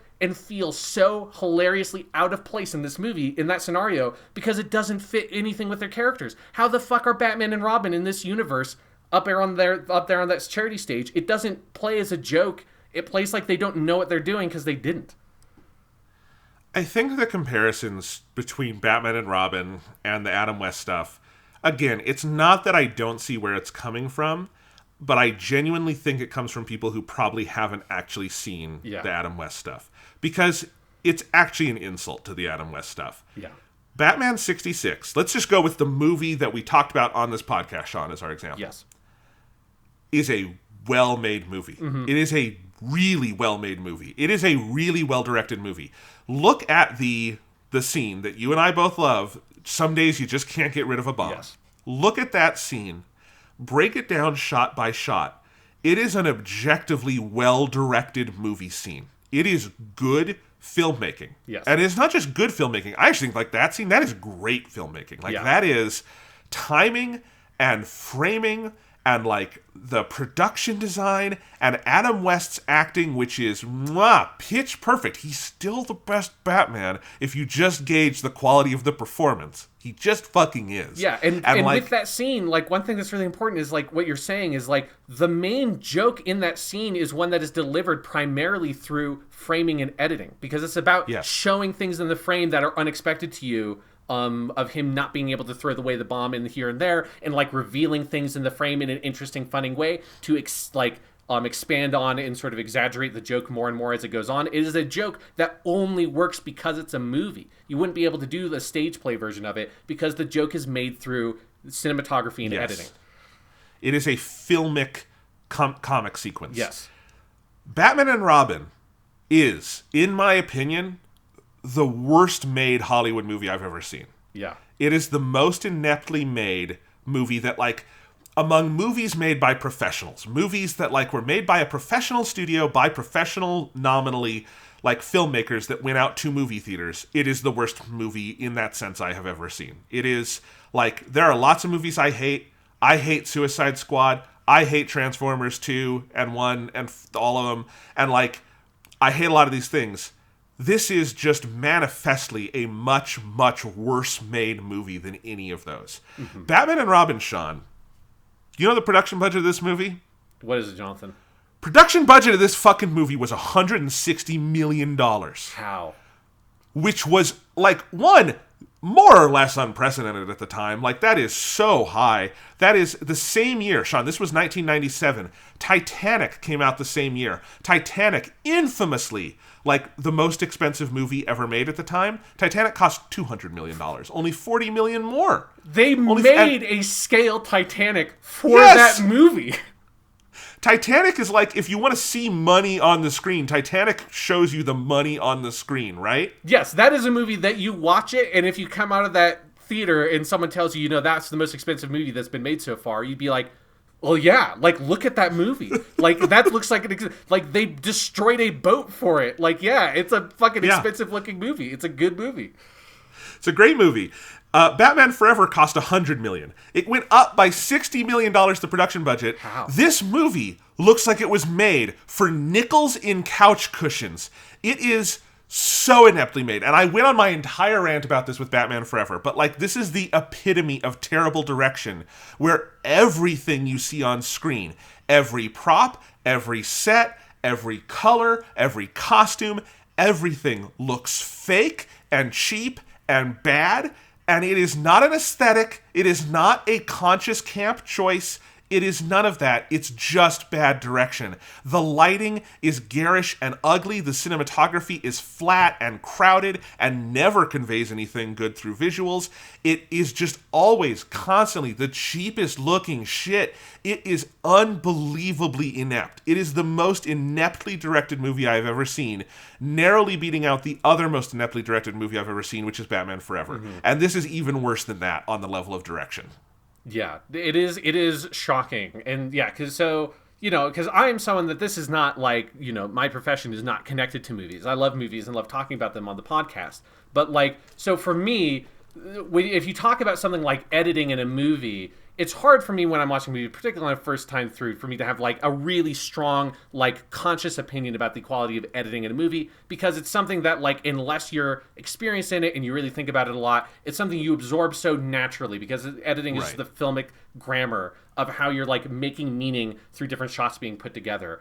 And so for me to be able to, I made a tweet 15 minutes into the movie that I stopped, and I like intentionally went into the movie being like, I'm not going to tweet while I'm watching this movie like I did with Batman Forever, because it added like an hour onto Batman Forever where I would just get angry and I'd stop and I'd make a tweet and I'd get up and walk around and go like get a glass of water or something, and it just added time to the movie.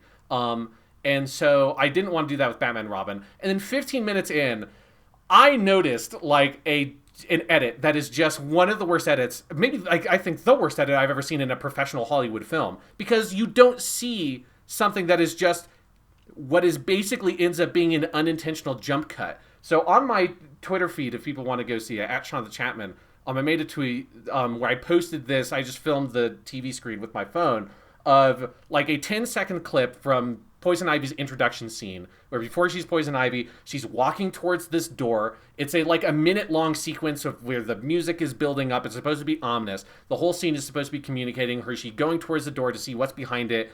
And I don't even know if we want to talk about what actually happens when she's on the other side of that door, which is just inexplicable, weird grouping of characters that then the main character in that scene dies and nothing from that scene ever comes up again other than Bane. But it's supposed to be there's something ominous behind this door. She's slowly moving towards it. When she gets kind of close to the door, Uma Thurman looks over her shoulder off to like basically the right of the frame.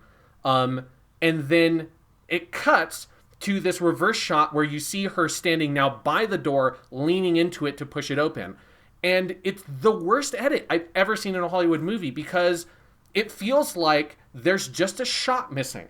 Because when a character looks off frame, and then shortly after that there is a cut with them still looking off frame, the thing you naturally expect of what movies do, because this is just what movies do, is you then have a shot showing you what they're looking at.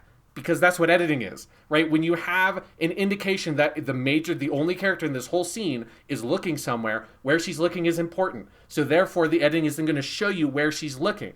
But instead of that, she's looking off frame, and then it cuts to her having moved forward like 5 or 6 feet up into the door. And it just looks like she fucking teleports because the editing is broken. I rewatched this clip like 20 times because I was so fascinated by this. Because this is something I've seen in like YouTube videos that are amateur made, or like I had some friends at Boulder that were like doing student films and stuff that I would do some help on, like acting and shit like that. And so, I'm not inexperienced with seeing really bad edits like that, because that's something that is amateurish and you see it in student films all the time. But you don't see it in a big Hollywood production because it's like unfathomable that the basic filmic grammar of the sequence breaks down in such a way that like you're completely kicked out of it. Watching it back like 20 times, I think the intent of the scene is actually supposed to be that she's supposed to be in the shot that's like where the camera's slightly kind of towards the door, or now by the door, looking at her in her face when she then looks off camera. I think she's actually supposed to be right next to the door, and that what's supposed to be communicated is her leaning in right before it cuts, is her leaning into the door to push it open, even though that's not possible, because for that to be where she is, the door would have to be in the left hand of the frame, and the camera would have to be on the other side of the door that is currently closed. So it's like, how is this a sequence that is in a Hollywood movie that cost $160 million fucking dollars? How is that even possible? I agree with your assessment. I was just looking at the scene. That is clearly what they're trying to do. But when she's like pushing, she's like 10 feet away from the door because that's where the camera goes. Yes. And then it is just she's against the door, but you can very clearly tell. My guess is that it was storyboarded that way. They got to set. Someone said to Joel Schumacher, hey, this storyboard is physically impossible. And he said, do it anyway. And they're like, are you sure? That's going to be a massive continuity error. People might notice it and make fun of it on a podcast in 20 years. And he said, I don't care. I'm Joel Schumacher. Go. And that's what we got. Yeah. And that's like the most egregious instance of that. We'll talk about the one at the climax with Robin that is also hilarious. But there's lots of like little things like that in the movie. Like that to me was the one that jumped out at me the most. But there's like constant little moments like that where it feels like where just like things that you take for granted that movies do, because most movies that are a big Hollywood production just don't make simple mistakes like that. This movie does them like weirdly frequently. And it like goes to what you're saying, Jonathan, where like I would agree, I haven't seen as many movies as you, but of any like major proper like professional film production, this is the worst direction I've ever seen. Yes, absolutely. And it's you know, it's not just like little moments like that. All of the set pieces, so like your opening fight with Freeze in the big like ice rink, the big motorcycle chase with Barbara, the whole ending on the tower, the editing is incoherent. Yeah. It is incoherent. It is not legible. It is not clear the relationship between things. It is clearly just a mess of shots that some poor editor had to try to make something out of, and it was impossible because the coverage wasn't there. It is messy to a degree that is like kind of breathtaking. It is so bad and so incoherent and so illegible, especially the one at the end. The one at the end is worse than the ones earlier than that, although the ones earlier than that are very bad, but the one on the tower at the end is just gibberish. And this is sort of true of Batman Forever as well, but like not quite to that degree, because Batman Forever frankly isn't as ambitious about it. But like again, if you want to compare it to the fight scenes in the Batman 66 stuff, are they silly and goofy and campy? Yes.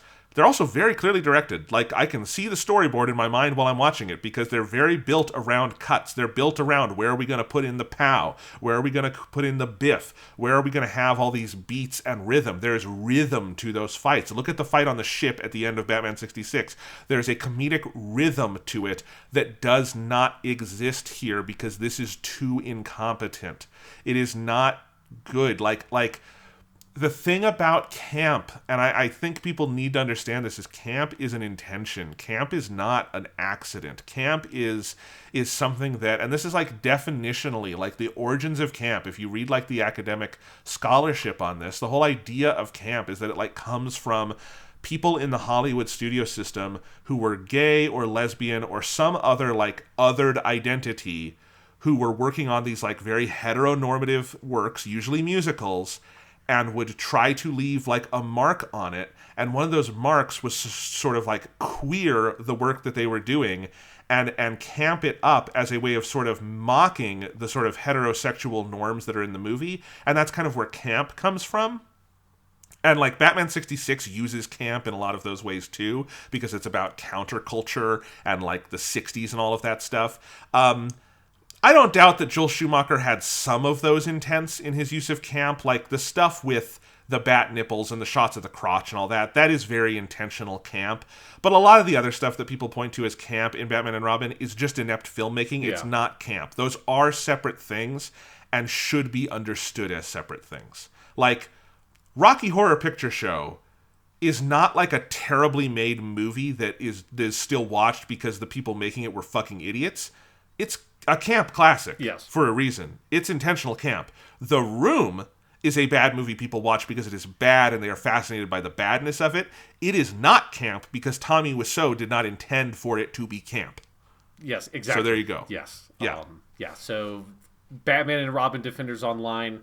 I don't think any of them listen to this podcast, but if you do, fuck off. It's like we have one listener who might be listening, and he's very nice on Twitter and said he liked it, and so I hope we are not insulting that one listener. But yeah, it's not personal. It's just this movie's really bad. Yeah, it's hard for me to fathom it, and it is because I want to like make it clear. Like I went into this movie in the back of my head being like, I know that this opinion is out there, so it's like I went in it like consciously being like, if it's grabbing me in that I wanted to make sure I was watching it and not in a way that would be like, oh, because it's goofy Batman or whatever, I just dismiss it, because that's what people say about the criticism of this movie. But I think the fact that the Batman 1966 is like either the best or like it's that movie, Batman Returns, and Mask of the Phantasm. Those are the three best Batman movies that at least we've talked about. And I would say Mask of the Phantasm, then 66, and the Batman Returns, probably in that order. So it's like campy, funny, goofy Batman is not a disqualifier for us on this podcast by a long shot. No. So, that is not why we're saying the movie is bad. We're saying the movie is bad because it's bad. Yeah, it's bad. And just, again, like, I think one of the best examples ever, this gets gifted every so often on Twitter, is when all of the city is freezing over at the end, and then you go through the city. There's a shot where a guy is getting out of a cab, or maybe it's a cop or something, but he has ice on his car, and he opens the door, and the ice is clearly just rubber, and it just flops in the wind as he opens the door. And it just looks like a toy. The ice just looks like a toy. Everything like the Batmobile at the beginning of the movie looks like a toy, and not in a fun way like where like in some Godzilla movies, like the tanks look like a toy and you're like, that's fun. No, it just looks like a toy for a commercial because that's what this movie was. Like, everyone involved with it has talked about that this movie was basically a marketing committee by design movie, that the only goal at this point, like the Batman franchise devolved so quickly. Like, Tim Burton got in on Batman Returns and made something that you could call art, and Warner Brothers slapped his hand and went, no, you do not make art with Batman. You do not. We make toy commercials. Fuck you. And so they hired Joel Schumacher and had to make a toy commercial with Batman Forever, and then they had to make another toy commercial with Batman and Robin. So bad that on the commentary for this movie, Joel Schumacher apologizes for it. But like, that's what this was, and that's why it looks the way it does. And it's just like, Warner Brothers is just this company that goes through these periods of just unbelievable mismanagement. And this is one of them where just like they could not turn out anything decent to save their fucking lives at this point, at least in the commercial division. It will always boggle the mind that like this is the same studio that was like funding Stanley Kubrick at the same time, but whatever, probably different hands. Yeah, it's fuck this movie and fuck everyone involved with it. Yeah, like on the point of like the sort of the special effects, with which I include both the CG, of which there's more than there was in Batman Forever, and it's just as bad. I don't want to say it's worse. I mean, I would have to actually compare the shots back to back, and I don't want to. But like every usage of like CG in this movie looks fucking terrible. You know, it's 1997. Jurassic Park was out at this point, right? When did Jurassic Park come out? Jurassic Park is 93, Sean. 93, like, God. So, yeah. So, yes. So, no excuse. Like, it's terrible. But also just any of the effects of the movie meant to create the sense of that Poison Ivy and Mr. Freeze have superpowers, which would be special effects. Like, everything connected to the freeze gun and the plants, like, looks so terrible. My favorite one is in that first, like, I can't believe it's 15 minutes long action sequence with Mr. Freeze at the beginning of the movie that is like about 10 minutes longer than it needs to be. Robin gets frozen, and then when Batman lifts up this frozen Robin, it is, you know, it's basically like in Star Trek the original series when you have Kirk like lift up a styrofoam rock to hit the Gorn with it. But at least William Shatner had the wherewithal of an actor to try to pretend that the styrofoam rock was heavy. Right. Like George Clooney, I'm assuming it's him in the Batman outfit, lifting up this like fake frozen Robin, doesn't even try to make it look like it's heavy. It's like that's an adult human being that has been frozen solid. That would be heavy as shit. That's like 160 to 180 pounds. It has got to be. Like, you can't just lift that up without even like bending down and using your knees. He just sort of like pops it up and then throws it into this pond. And it's like, again, that's like one of the differences between something like this and something like Star Trek that is actually low budget. It doesn't just look low budget because somehow this, again, costs $160 million. But like, it actually was low budget, and it, you know, the people making that series knew that it was low budget. They knew that they wouldn't be able to, like, you know, afford like expensive sets and stuff like that. So you do the best you can, and you have like people who really care about the material doing it. So in that Gorn episode of Star Trek the original series, which is a fucking classic, everyone can tell that the rocks weigh like 2 pounds because they're just made of styrofoam, but you get sucked into it because the story is good and the acting tries to sell it, and it's like, god damn it, who cares that the rocks are styrofoam? Here, like, this is a $160 million movie, and you have a giant frozen Robin prop. How do you not even care enough to try to sell the sense that it's like you're lifting an adult human being? Yes. So, and here's the thing about Star Trek, Sean. You say William Shatner had the wherewithal of an actor. He also had a director. Yeah. Who told him to do that. Like, so that episode of Star Trek, along with a lot of the best episodes of Star Trek, including The Devil in the Dark, City on the Edge of Forever, Amok Time, Trouble with Tribbles, Journey to Babel, those were all directed by a guy named Joseph Pevney, who spent his entire life directing movies and TV. And he was a director good enough to probably tell William Shatner, hey, when you lift the styrofoam rock, pretend it's a rock.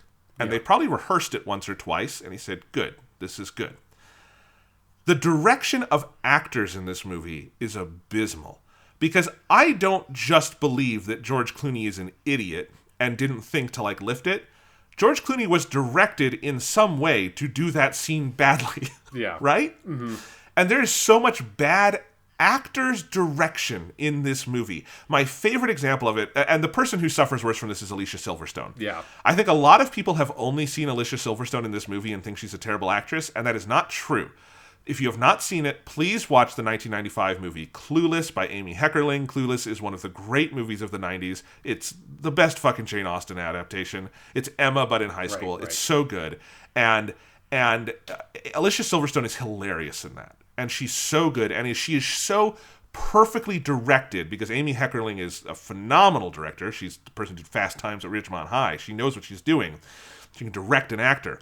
Alicia Silverstone in this movie is floundering because she just has no direction. Like, listen to any line reading she has, and it's just aimless. There is no, like... And I think usually people put this on the actor, of like, oh, the actor's reading without emotion. And my reaction is always, well, who do you think is signing off on it, right? Like, the actor doesn't call cut. The actor doesn't say action. The actor doesn't choose the shots. The actor is doing the work, and the director is ultimately responsible for it. It's like when people blame Sofia Coppola for Godfather 3.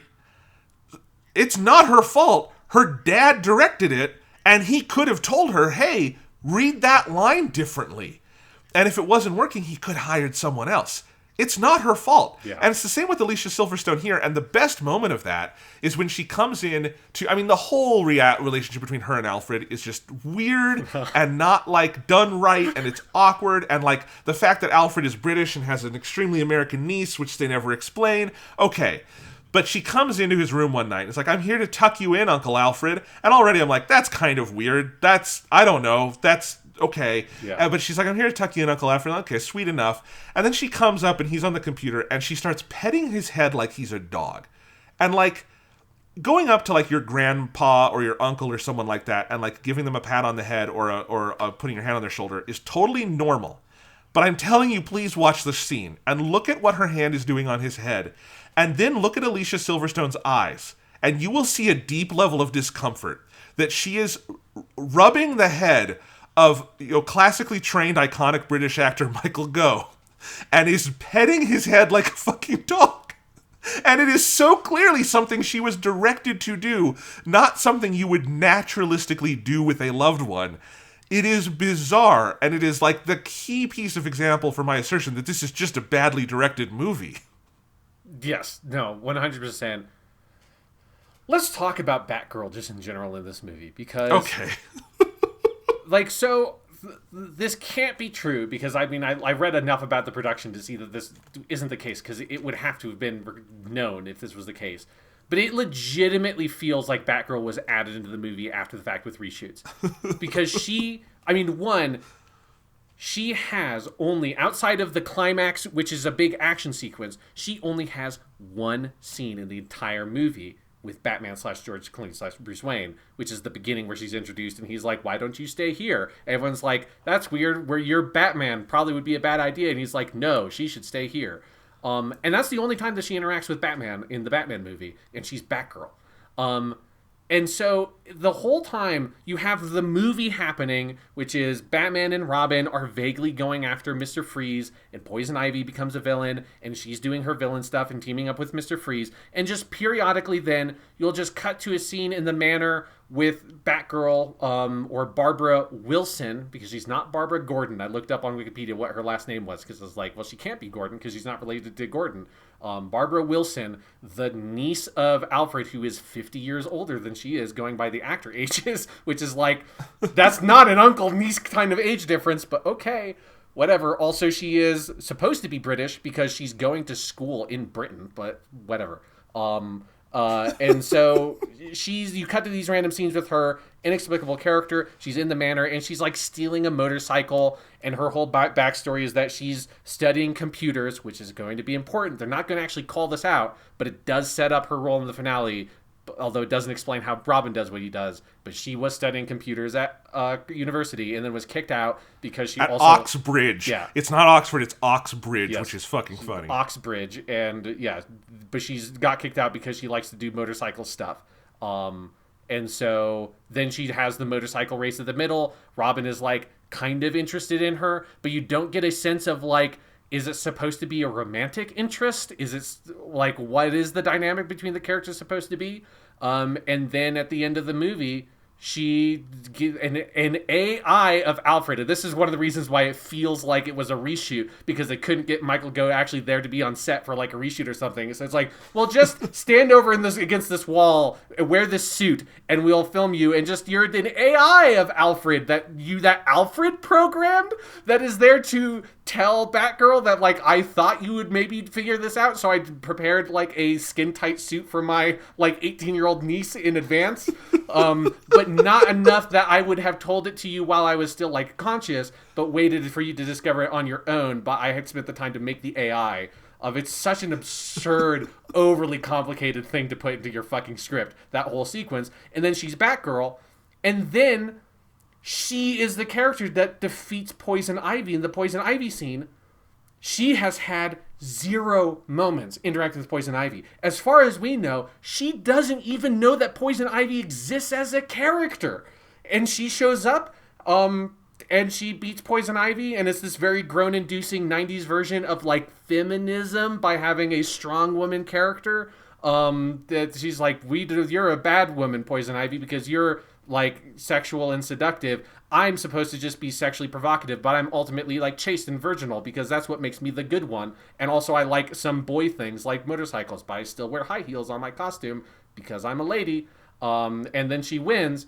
And it's like, how is this a script that got written? How did anybody sit here and think this is how we're going to put Batgirl in our movie, is to make her weirdly siloed off, interact with no other characters other than Alfred and Robin, and then have her come into the last action scene and defeat the villain, whose entire thing for the previous section of the movie was her seducing Robin to set her and him and Batman against each other, and then Batman and Robin have nothing to do with actually beating her. It's fucking bizarre. Yeah, I mean, the answer, Sean, to your question is just Akiva Goldsman.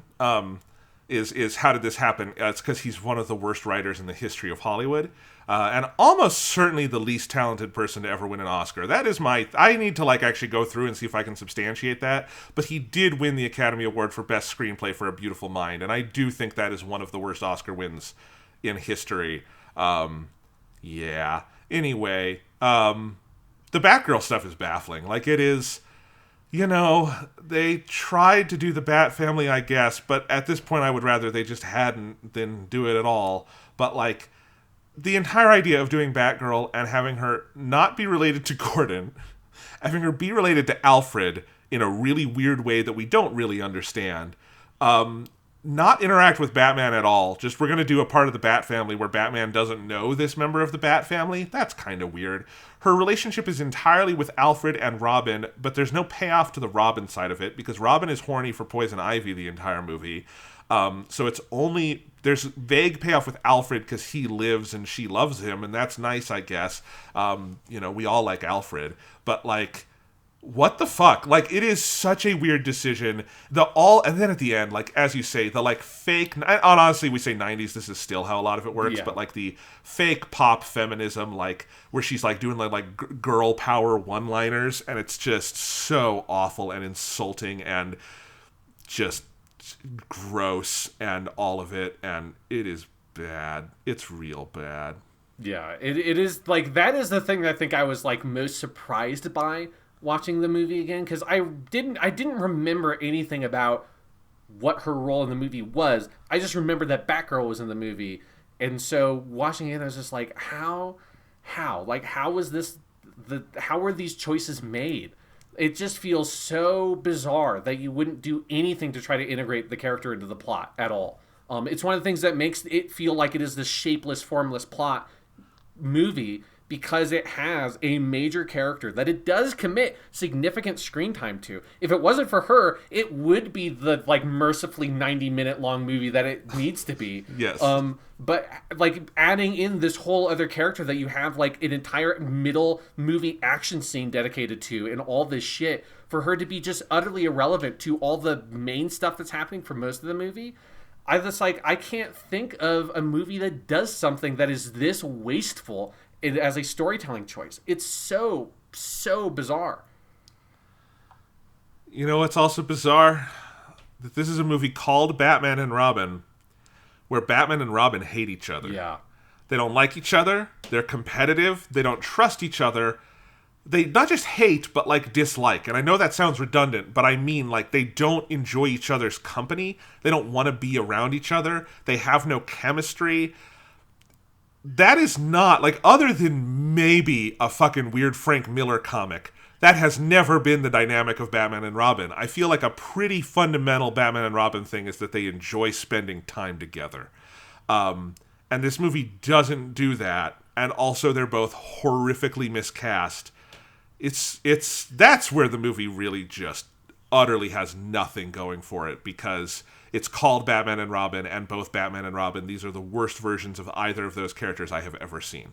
Yeah, because it's this thing of where they like very vaguely and limply try to sort of redo the character dynamic from the previous movie, again, by having this whole thing of where they're competitive with each other, and like Batman doesn't really trust Robin enough, and it's supposed to be about how at the end Batman learns to trust Robin enough to like believe in him, but Robin is bad and incompetent for the entire movie, right? He basically, like, if this movie had balls, he would be dead at the 15-minute mark, because he just gets frozen by fucking Mr. Freeze, who then just decides, because it's a kids movie, he's like, well, anyways, I'm just going to leave now, even though I did freeze one of you, and I can clearly overpower the other one. I'm just going to leave and, like, kind of, like, flip the middle fingers, basically. I do really like the moment at the end of that sequence where he freezes the wall over that he leaves by, and then he looks back in, and it's, like, a window, and he, like, winks at them, and that's a very good Schwarzenegger touch. Like, I like to believe that wasn't even in the script, that's just Arnold Schwarzenegger doing that, because it was a good moment.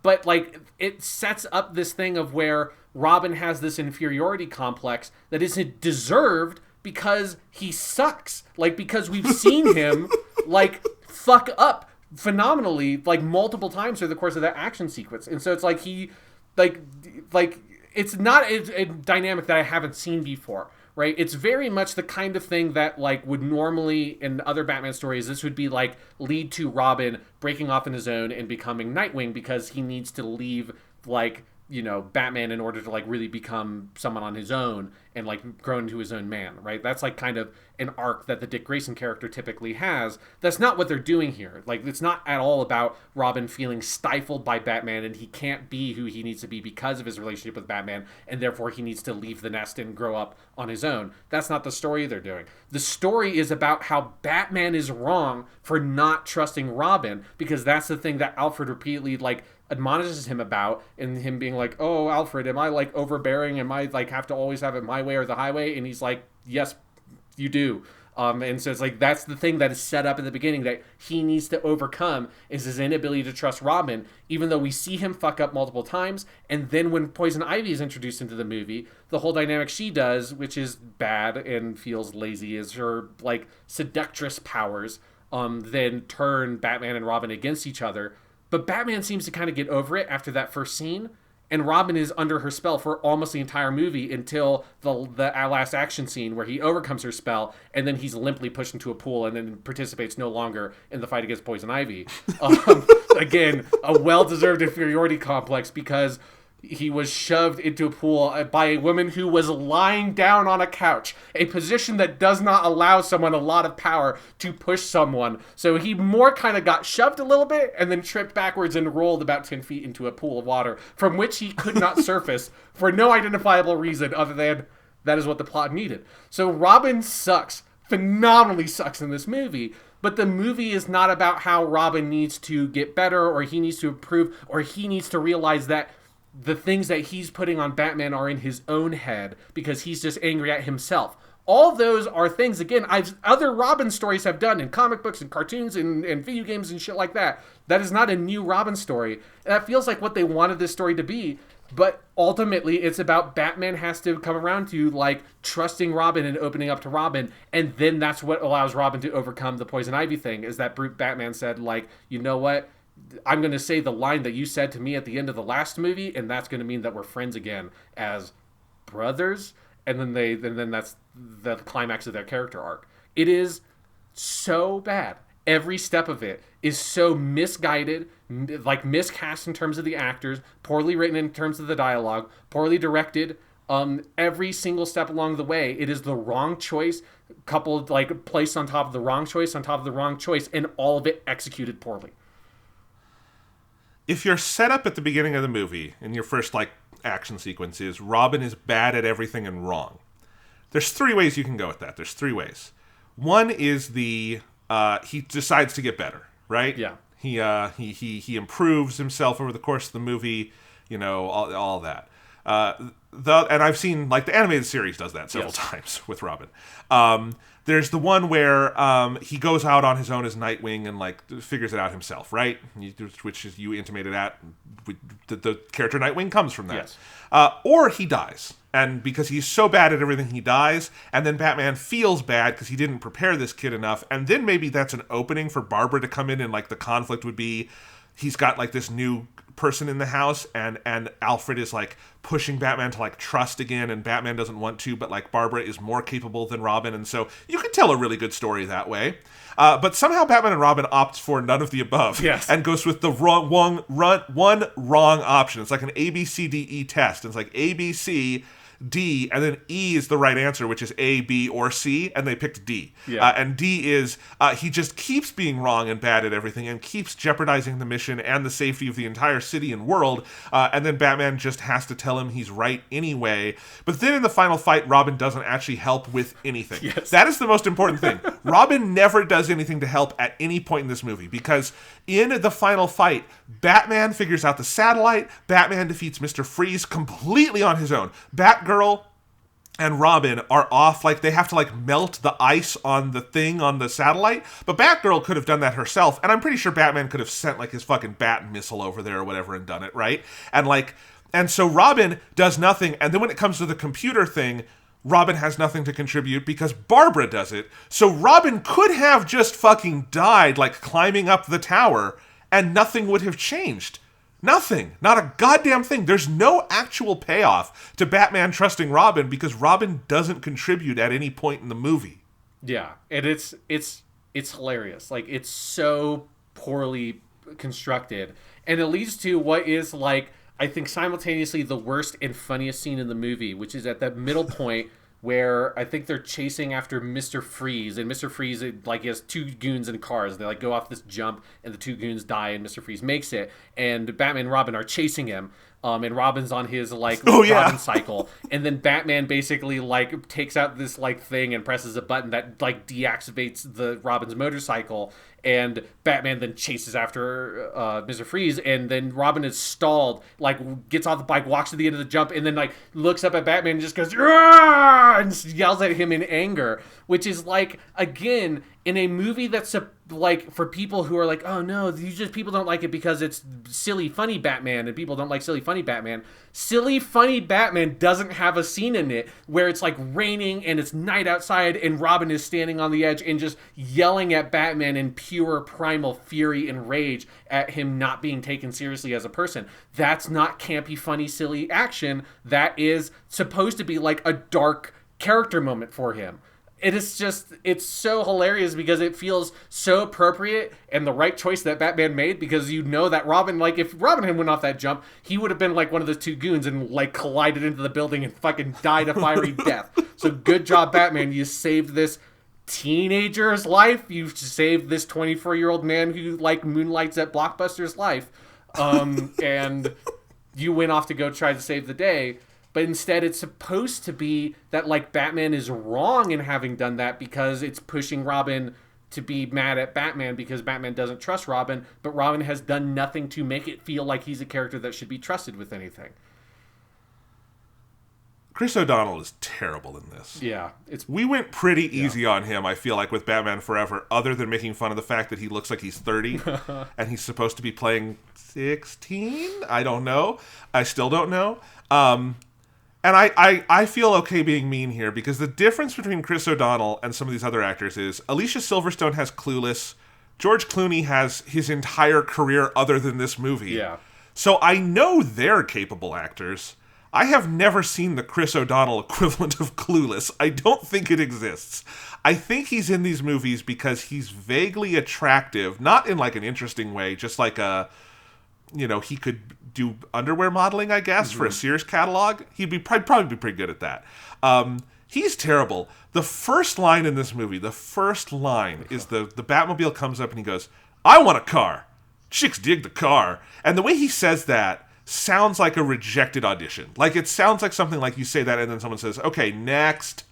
It's such a bad line reading. And is this all also on Joel Schumacher for not, like, trying? Yes. But also Chris O'Donnell is really bad in all of this. This Robin fucking sucks. And I really do think that, like, part of why there's such disdain against Robin in, like, the modern, like, Batman... Not Batman fandom, because I think actual Batman fans like Robin, but, like, the larger public consciousness is because of Chris O'Donnell's Robin. Like, it just killed Robin for a generation, you know? Yeah, and because part of it comes from this, like, need to try to make Robin cool, so they give him... Yes. So, like, his costume in this movie is basically the Nightwing costume with a cape, but then they made the thing red, which I resent them for, because then in, like, the New 52 era, Nightwing had a red crest instead of the blue one, because the iconic... Blue is Nightwing. Yeah, the iconic Nightwing costume is one of the all-time great superhero costumes. It looks so good, and then they made it red, and it made him look like Robin in this movie. It fucking sucked. But they age him up, right? They make him edgier. He's got this, like, vaguely Jason Todd in terms of the Robins, the second Robin, Jason Todd, the one who got killed and then turned, and now he's, like, basically the Punisher in modern comic books when he comes back. They kind of characterize him a little bit like that with the whole motorcycle thing, and he's got a bad boy attitude to him, which, by the way, that first line in the movie is bad also because it doesn't make sense, because Robin's whole thing in this movie is that he's a motorcycle nut, and that was his thing in the last movie also, so it's like, why does he give a shit about the cars? Like, his whole thing is that he loves motorcycles.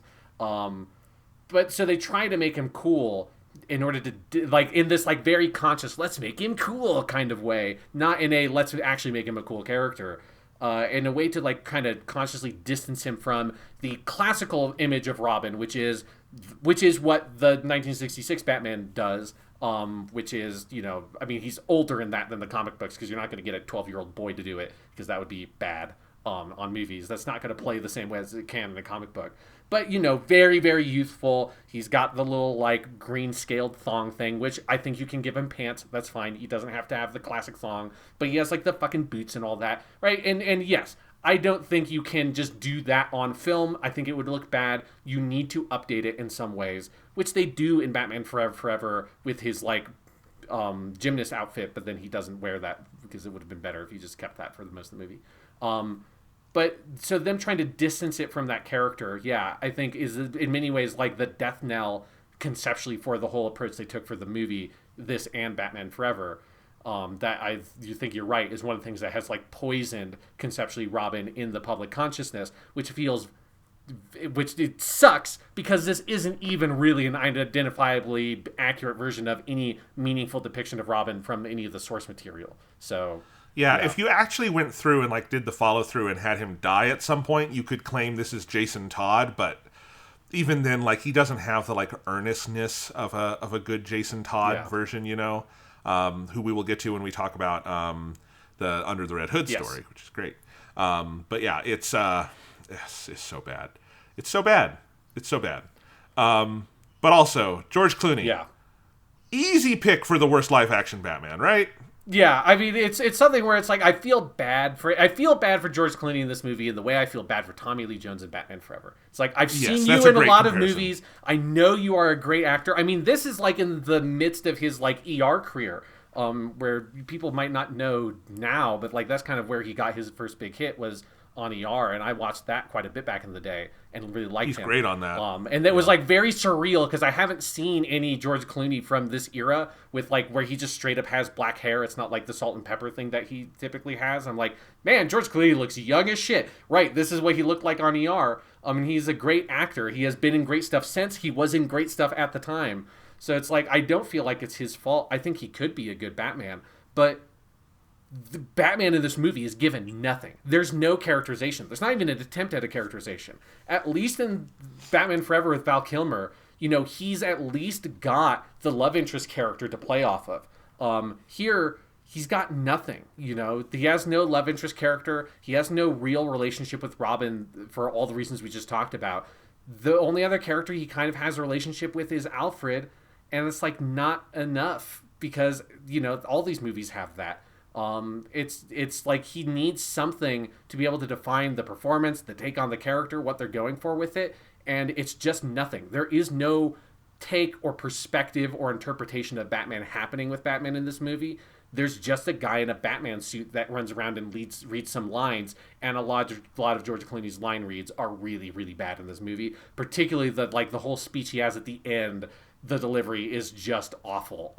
It's something I feel bad. I feel bad for him. Like, I feel like he could do a good job with a Batman or Bruce Wayne and like that stuff. But man, this movie just has no idea what it wants Batman to do or be. Yeah, I mean, fundamentally to me, like, he's miscast because George Clooney as an actor, you should never put under a mask. Like, he's just not that actor. It would be like doing Brad Pitt as Batman. It's like, and I'm not talking about him being handsome here. He is, but I mean like just like that's his acting is like so. He is such a like face talking actor. He is not like this big physical like action guy, Yeah. And it's just and he is the only Batman who does zero differentiation between the cowl and out of it. Yes. He's just the same. Like, he just plays it utterly at one level no matter where you are in it. And it is weird. Like, I'm looking at his career list right now, and if you don't know, like, so he was on ER for the first, I think, 6 seasons. He was there 94 to 99. He left during the 6th season. And those are like, early ER is one of the best American shows ever, and he's very good on it. And during his run on ER, I mean, he was like the breakout star. He's this handsome guy on this great show. And so he's starting to get all this Hollywood stuff. And most of what he does actually was like successful and interesting, like at the same, so he did Batman and Robin while working on ER. And he did this, and he did From Dusk Till Dawn, Peacemaker, Out of Sight, all these, and like a lot of modest hits, and then Batman and Robin, which would normally kill a career. Like, this would have normally killed someone's career. Luckily, like, George Clooney had like enough irons in the fire that he was okay, and he leaves ER in 1999 and does Three Kings with David O. Russell, The Perfect Storm, Oh Brother, Where Are You?, the Coen Brothers movie, and then Ocean's 11, all in 2000 and 2001. Jesus. And like that is what cements him as like a star, right? Yeah, that's got to be like an all-time great 2 years for an actor. Like, that's a lot of like really great iconic performances. Yeah, so he does this, like, and that's what really, like, by the time, I mean, it is really weird when you go back to it. I think most people don't remember he was Batman. Like, it left no mark on his career because he rebounded, like, so quickly, and he had so many other irons in the fire. Whereas, like, Val Kilmer, you can very easily argue that helped kill Val Kilmer's, like, long-term carear, because that was a turning point for him. Michael Keaton really was like typecast for a long time and had trouble breaking out of the Batman bubble. But George Clooney he was fine. People forgot. But he is very bad in this, and he hates it. Every so often he does an interview where he just trashes the movie anew. It's very fun to hear. He did it recently. Let me look this up because he recently, I feel like, did an interview about this, and I want to see if I can find it because it's very funny. Yeah. January 21st, 2021. After Batman and Robin bombed, George Clooney didn't necessarily care how his next 3 movies did as long as they had great scripts. That's the headline for this, which I love. He said, after Batman and Robin came out and it was a big bomb, you learn from your failures, you don't learn from your successes. I thought, I have to really focus on the script. It's not just about my part, it's about the whole movie. I love that. I kind of love that that's the lesson he took, because that's actually a really good lesson. Yes, that's a good, like, movie star kind of thing. Be like, okay, I need to make sure that it's not just I'm playing the main character or whatever, and just pay attention to that. Like, you need to make sure the movie's not going to be shit.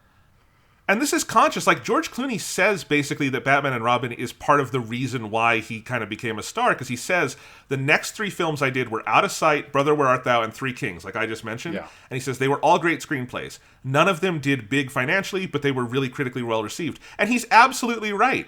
And he says, it became clear to me that you can make a bad film out of a good script, but you can't make a good film out of a bad script. And so that's why he likes to focus on scripts. That's actually a great lesson to have taken away, and like is very clearly manifested in his career from that point on with like who he works with. You know, if the price we had to pay for George Clooney being in a bunch of really good movies and being a very good actor in them is that we had to have this shit Batman movie, that's worth it. You know, I'll take him in being in Oh Brother, Where Art Thou. I was about to say, if Oh Brother, Where Art Thou happened with George Clooney because he was inspired by Batman and Robin, then Batman and Robin was 100% worth it. Yeah. Because Oh Brother, Where Art Thou is just that good. And he's just that good in it. If you've never seen Oh Brother, Where Art Thou, God, that's a great fucking movie. So... does not work.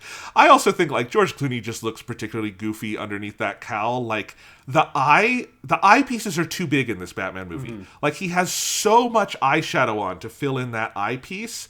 Like it felt like they wanted you to be able to tell it was George Clooney under the cowl more than you could for other actors. And so it's like more shaped to his face. It's not a good Batman costume.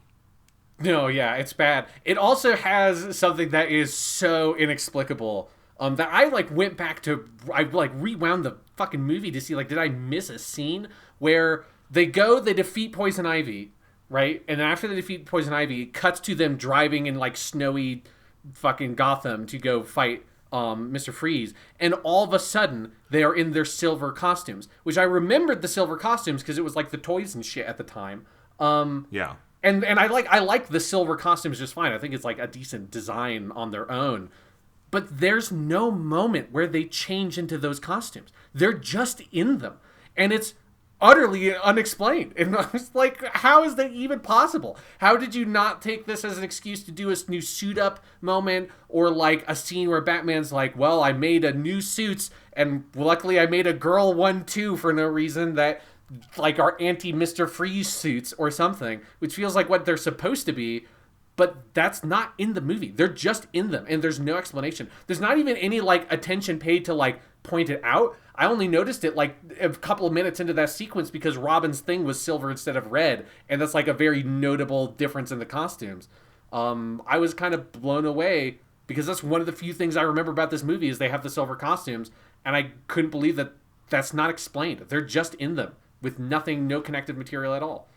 So I didn't consciously notice that during the movie, but after the movie, I was at my computer, I was making the key art for this episode of the podcast, and I was looking through photos, and I found the production photo of the 3 of them in those silver costumes, and I was like, wait, those were that wasn't the whole movie. And I had the same journey, Sean, where I was like, when did those, and I didn't care enough to like go put the Blu-ray back in and check, but like, what the fuck? When did they get those costumes? Is there like a deleted scene where like Mr. Freeze hits them with an ice beam and then their suits are different? Like, I don't know. It's like a fucking Power Rangers thing. I don't get it. Yeah, I mean, that must be the most notable mark on the movie that it is like the toy commercial aspect of it. Because there can't be a deleted scene that explains those costumes. Because again, Batman doesn't know that Batgirl is a thing. There's no way for Batgirl specifically to have a new costume. Batman and Robin, absolutely. It would make perfect sense for Batman to have made something. It would be great to have seen Batman do something to prepare for the villains that he fights in the first act, which he doesn't do in this movie, right? The closest you get is that Robin has the plastic lips.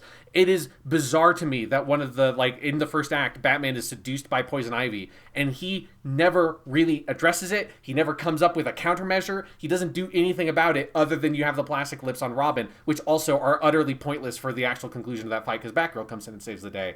And that's something, when I talk about there's no take or interest on Batman, that's part of what I mean. There's no, you don't even have the simple care to, like, have Batman do the Batman thing and come up with how do you beat the villains, which would include making a costume.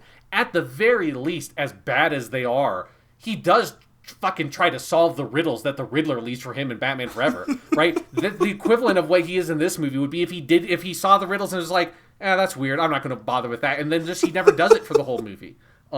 It's so peculiar, but so it's obvious that the silver suits exist entirely just because you can then make 2 toys. Here's the normal suit toy. Here's the silver suit toy. Why do they have the silver suits? When did they make it? When did they change into it? Doesn't matter, because you can just sell another action figure. Yep. That's pretty much it. Yep, you hit the nail on the head, Sean. Should we talk about the villains? We talked about them a little bit earlier, but let's talk about the governor of California. How crazy is it to think that Arnold Schwarzenegger, it was 6 years. It was 6 years after this movie that he was running the 5th biggest economy on planet Earth. I mean, they all saw, he's a man with a vision based on what he was doing here as Mr. Freeze, and they're like, we got to follow that man, because, if we ever, have to deal with, Freak Winters or something, he's got, 500 ice puns just in his back pocket, so... Yeah, he might not be able to solve the climate crisis, but if we're all buried under snow, he'll at least have puns to make us laugh. Exactly. I like Arnold Schwarzenegger as an actor. He is fun. He seems like a pretty, I was about to say decent person. He not, because he had that whole 20-year affair with his housemaid, and that turned out really bad, and that's gross. But he made some good anti-Trump videos in the last couple of years. He is, at the very least, Arnold Schwarzenegger is a fascinating person. As a human being, as an actor, as a politician, he is one of the most interesting things to ever come out of Hollywood. And kind of inevitable that he would be a Batman villain at some point, right? Because he's just such a large personality. He's clearly the kind of actor they were casting in these movies in the 90s. And I think the thing about Mr. Freeze in this movie is that if you took out the stuff with the wife, I think it's a kind of decent take on Mr. Freeze for a kind of campy comedy kind of thing. Yeah. The problem is that when you bring in the stuff with the wife, it's utterly detached. Because this is basically the Adam West Mr. Freeze. The pre-Heart of Ice, which is the Batman the Animated Series episode where Paul Dini and company all kind of rewrote Mr. Freeze and did this whole origin where he's a tragic hero, tragic anti-hero who is trying to save his wife and all of that. In past incarnations of Mr. Freeze, on screen, in the comics, whatever, he is just a big bad guy in a big ice suit who has a big ice gun and does crimes, usually heists. And you'll see that in the, if you watch the 66 Adam West series, where he's frankly one of the more boring villains in that series. There's a reason why he's not in the movie. But this is basically that, but with Arnold Schwarzenegger hamming it up. And that's totally fine. It's still not well directed or anything, but I could imagine a better director than Joel Schumacher doing a fun, campy Batman with this. But it's when you bring in the wife stuff and just that feels so detached from this guy who's literally my favorite example of this is when he freezes Robin, and then Batman has to decide, do I save Robin or do I go after Freeze, even though Freeze could also just have frozen Batman and then took in a chisel and killed them both. Yep. But he doesn't do that. He says, Batman, your emotions make you weak. But he's trying to save his wife. Yeah. What is that? Why did he say that? It's very weird. Yeah, no, you're 100% right that it just feels like they saw that everybody loved the Batman cartoon and how good that the character was there. They're like, well, let's take the whole Nora Freeze, the wife thing, and put it in the movie, not bothering to think about, well, what does that mean about the rest of the character and the rest of the movie? Because, again, fun, campy, silly Batman doesn't have a villain whose entire motivation is to, try to save his wife who's frozen very, symbolically and powerfully in this, ice cage thing from this wasting disease that she's slowly dying from, and he needs to find a cure for her, and that's what motivates him to crime. That's not funny. That's sad. And you Yes. don't want sad in funny movie is a very basic formula for you. Or you don't want, particularly for a funny silly kids movie, if that's the thing you're going for, having the dude's motivation be his dying wife isn't a great one, right? Having the big thing happen where the Poison Ivy unplugs Nora's ice chamber, and the Mr. Freeze thinks for the whole third act that she's dead, and that's what's pushing him to try to exterminate humanity. On the face of it, that's pretty fucking dark, and it doesn't make it fun, and it kills so much of the campy side of the movie once that starts becoming heavier when you get deeper into the film. And it's a shame because I'm with you. I think when he just gets to be running around making ice puns, though we'll go through a couple of them because some of them are utterly inexplicable. Yes. He's having a good time, and Arnold Schwarzenegger just has a movie star presence. Yes. And so he like brings a charisma to the role that he's just enjoyable to watch on camera and see him do his thing. And he's really good when he just gets to do that. And then, then at the end of the movie, he gets to cry the single tear that freezes into like an ice drop. But then he follows that up with take 2 of these and call me in the morning as he gives them the medicine that's going to cure Alfred. And it's like, there's no single like 10 seconds of footage that could more perfectly show you why the character choices didn't work for this movie than that. Like, you can't have him cry the frozen tear and then make a pun. It just doesn't work. I think that might be like the ultimate sum up of Batman and Robin, the movie experience, is those 10 seconds.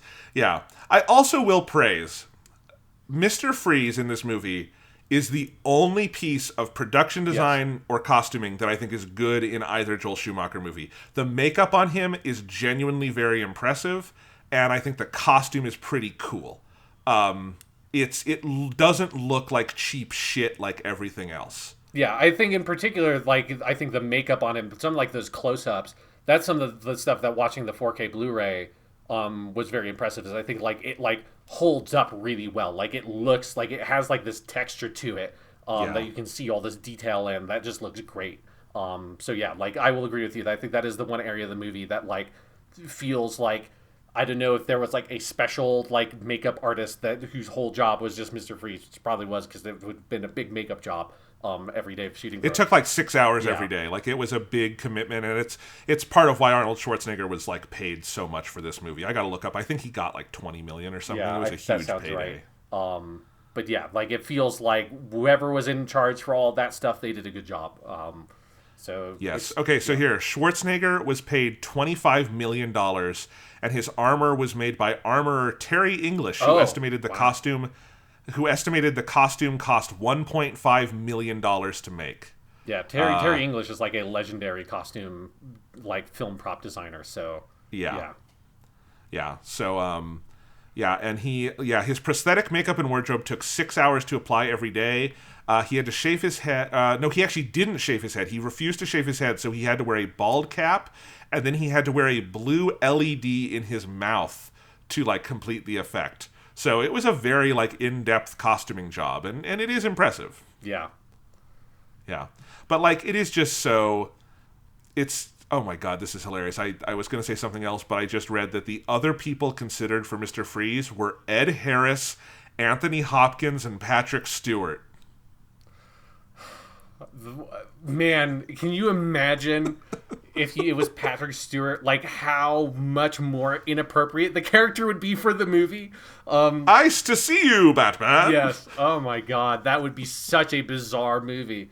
Now they do also say that they rewrote the script when they cast Schwarzenegger, so who knows what it was before then. But like the thing is, Schwarzenegger, if they actually did the Nora Freeze story, he's miscast for that. Like, he's not that kind of dramatic actor. You would want, like, if they had Ed Harris at that age as Mr. Freeze doing the like animated version of the story would be amazing casting.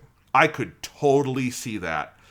But that's not what they did. They did silly Mr. Freeze, where Schwarzenegger is the perfect casting, but with this like side of the Nora Freeze stuff.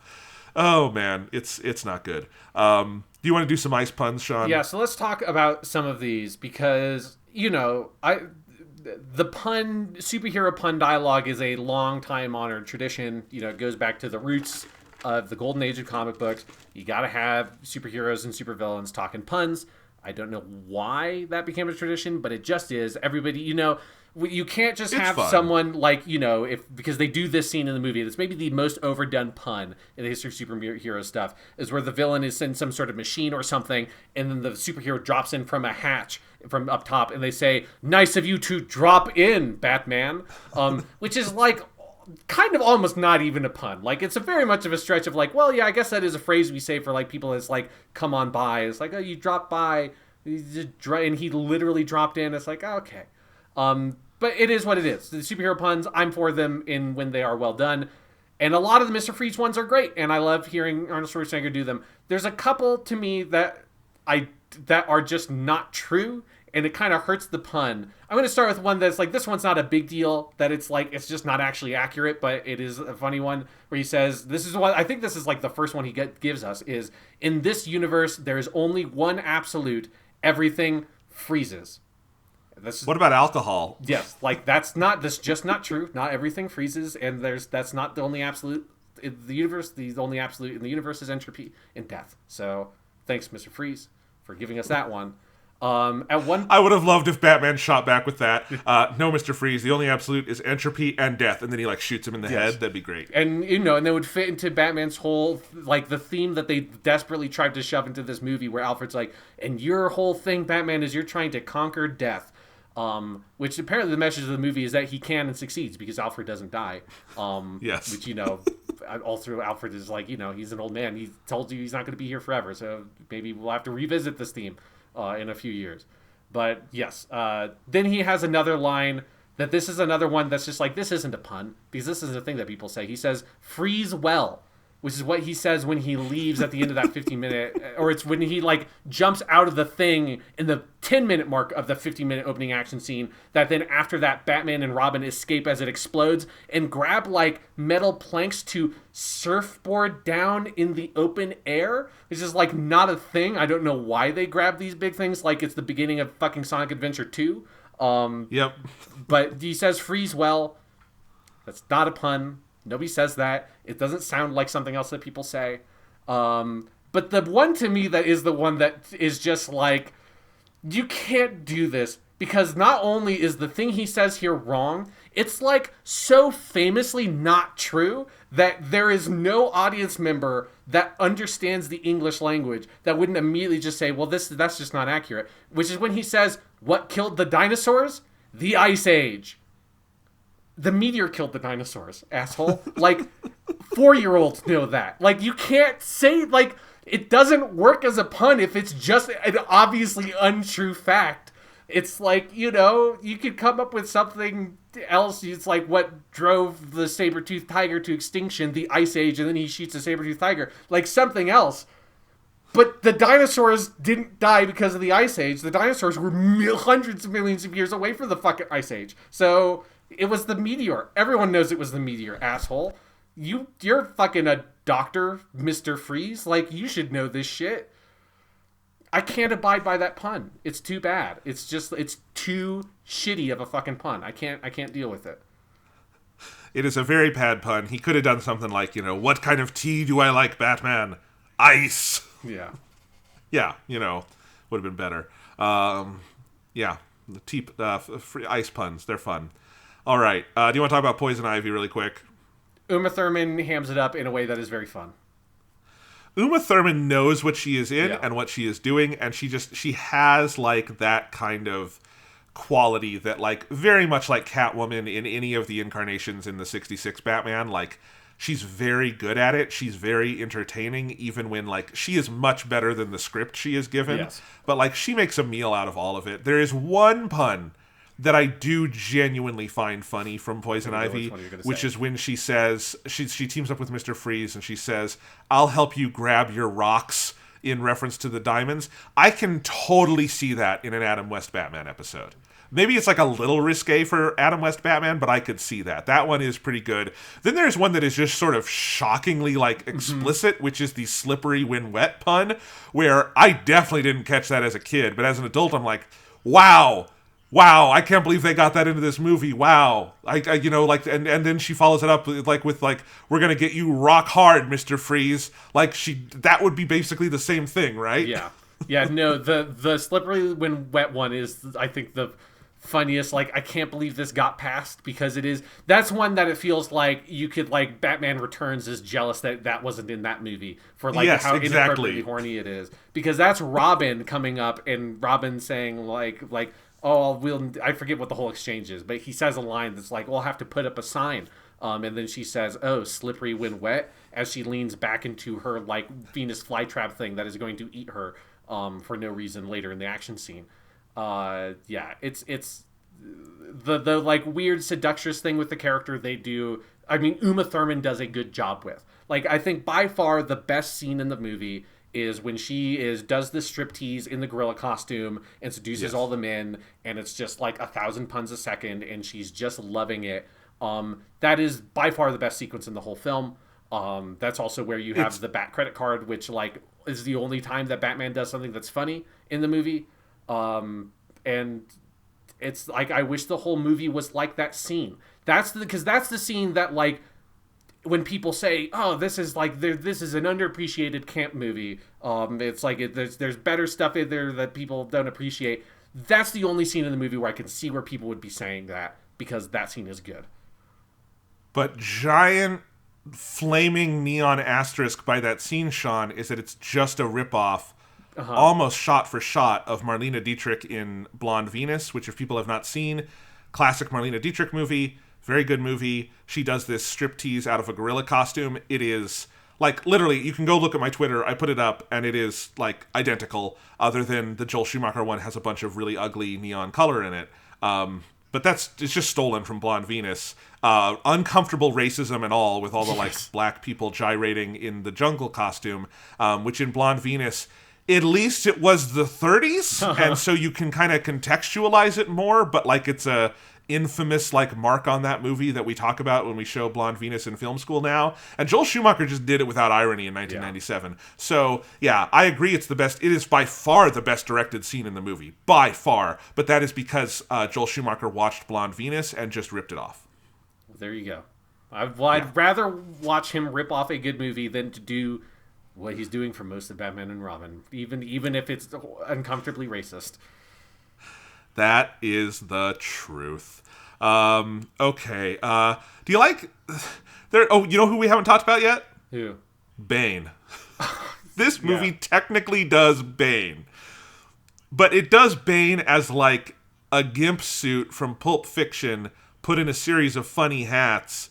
And what the fuck? I feel like Bane in Batman and Robin has always been like the number one example of like Hollywood taking a villain in name only and just completely fucking it up, right? Which was like a really common thing through the 90s and 2000s. Yeah, because this is the character who, in the Nightfall arc in the comic books, which is where he's famous from, right? He like orchestrates this master plan to release all the villains from Arkham and to push Batman to a corner, culminating in the iconic panel of him breaking Batman's back over his knee, and then Bane takes over fucking Gotham until Batman can recover and Robin and all the other characters come in and help defeat Bane.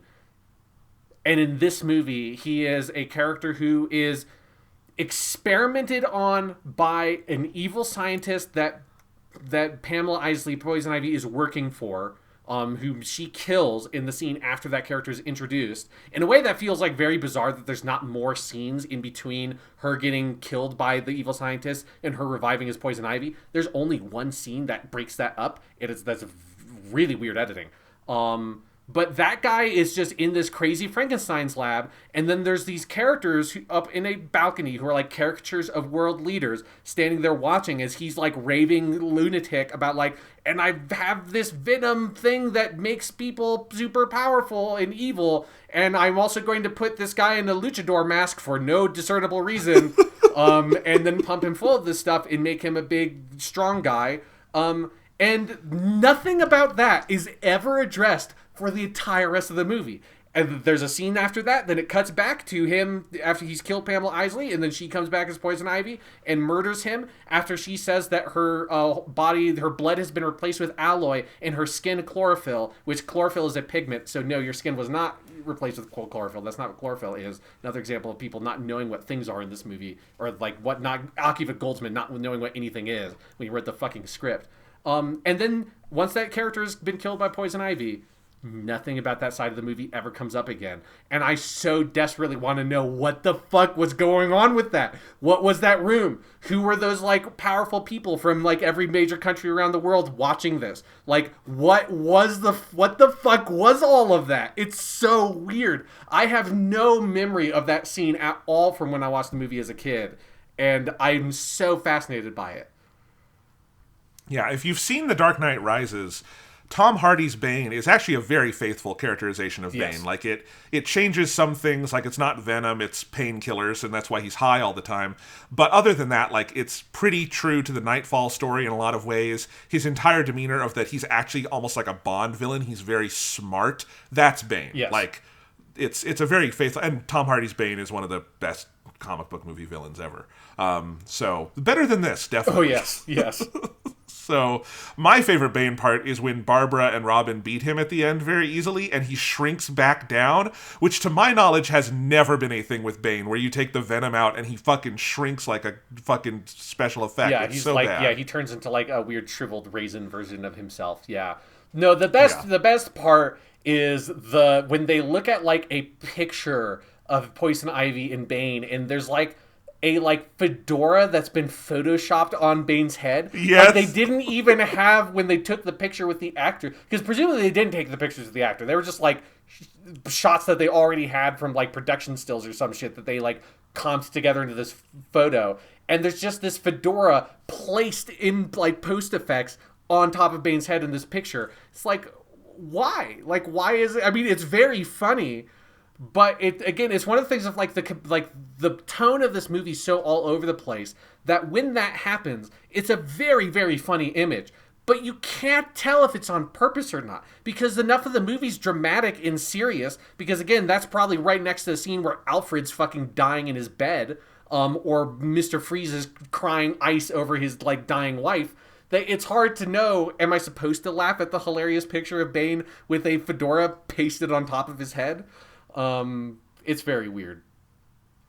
So, Bane was played by a professional wrestler named Robert Swenson, who died 2 months after this movie came out of heart failure. He was eulogized by Hulk Hogan and James Caan. That's a great combo. And in 1996, when he did World Championship Wrestling on pay-per-view, he performed under the name The Final Solution, but had to change that after Jewish groups reached out and pointed out the uncomfortable connection there. Yeah, so we should talk about professional he became the ultimate solution. Yeah. So anyway, that's some fun trivia for you about, well, not so fun, but interesting trivia, let's say. So anyway, yeah. Vivica A. Fox is in this movie for one scene as the like sexy assistant who... It's so weird. Like, Vivica Fox was, like, in a lot of stuff at this time, especially. This was, like, I feel like the height of her, like, career. She's in, like, several Tarantino movies, I think. Mm-hmm. And, like, she's in that one scene where she's, like, trying to warm up to Mr. Freeze.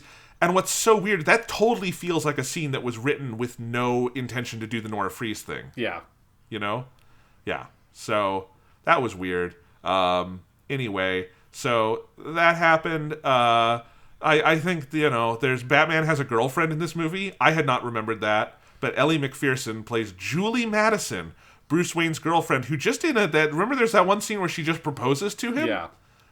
That was weird. And this is the... That feels like the vestiges of a different movie where it's like, it is the most... You have seen this because we've had 3 Batman movies at this point in this, like, vague style, right? Technically, in this continuity, this is the same Batman that fought Jack Nicholson Joker at the top of the bell tower. Yep. That we've seen him do this thing, and that's shot kind of like those scenes and stuff like that of them at dinner. And then she's like, oh, you know, I want us to, like, go further. I want to be with you forever, Bruce. And he's like, oh, there's, you know, things about me you would understand. It's like, oh, I know you get crazy at night. He's like, oh, you don't know. I get very crazy at the nights. And then she's like, well, I'm not going to wait around for you forever. He's like, okay. And then that character isn't in the scene anymore. And it's like, why was this in the movie? Yeah, it's very baffling. The musical score is once again by Elliot Goldenthal, and Elliot Goldenthal is a good composer. This score is terrible. It's mostly just the, like, new Batman theme he wrote in Forever, and they just play it a million times because how do you score this movie? Like, you can just tell as a composer, he's very confused on what to do, because, like, this really should have, like, a fucking, like, silly, like, toy orchestra score over it, but it's got this big, like, Hollywood orchestra symphony thing, and it's just a very lost score. It's very weird. Yeah, it's very weird. You know what? Here's another, like, really weird piece of plotting in the movie that goes absolutely nowhere is for most of the movie, Alfred is looking for his long lost brother, who is a butler for Right. like one of like a member of royalty in India. And you find out the reason why is because he wants to send this brother this data that has all the information on Batman, because it's like, I need to leave behind my legacy of my responsibilities to my long lost brother, which feels weird because I feel like being Batman's butler is definitely a full-time job, and your brother he has his own job, his own thing that he is. I do like the intimation that like Alfred's family are just like butlers to the most powerful people around the world, like in all these different countries.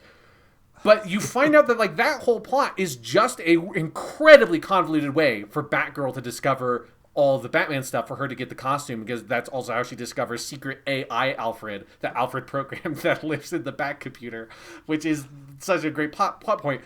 But the weird thing is, Alfred's long lost brother never comes up again. What the fuck happened to him? Is he dead? Like, why can't you find him? It feels like something that's supposed to be resolved. There are like 4 conversations in the movie about how Alfred can't find this brother, and then after Batgirl gets her costume, it never comes up again because the movie's over. It's in the climactic arc. It's like, well, why would you do it that way?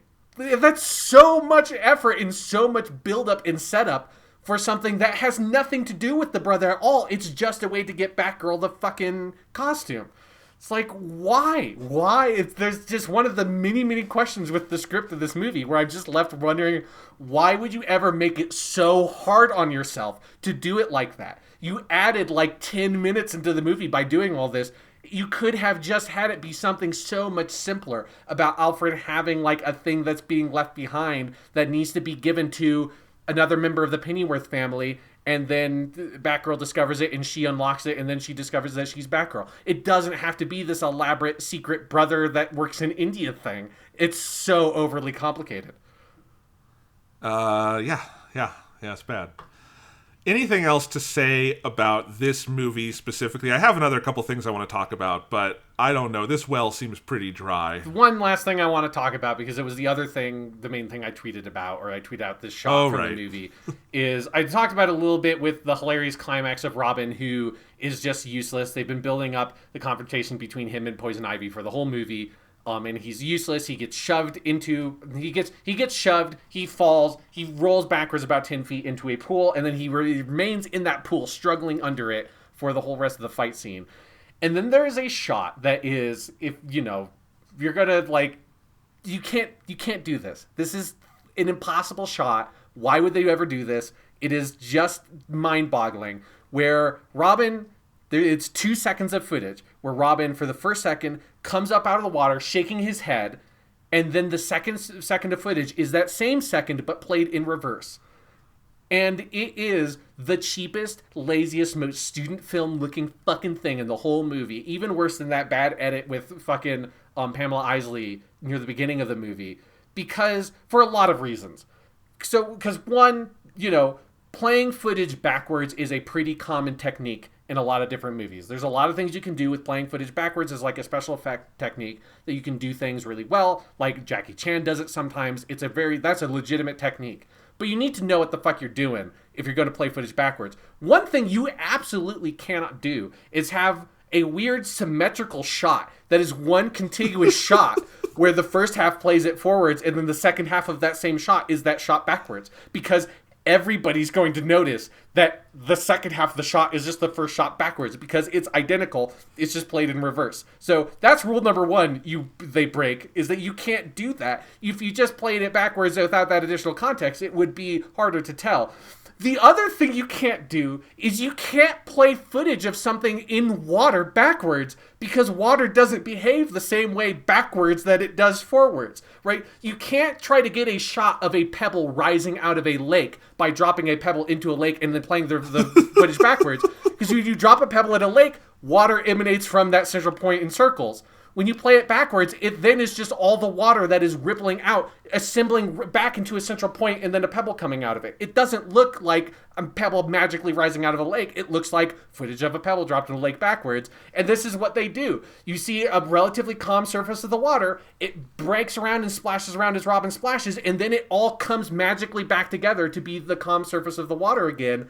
And it has got to be the worst fucking shot in a movie I've ever seen that has this kind of budget.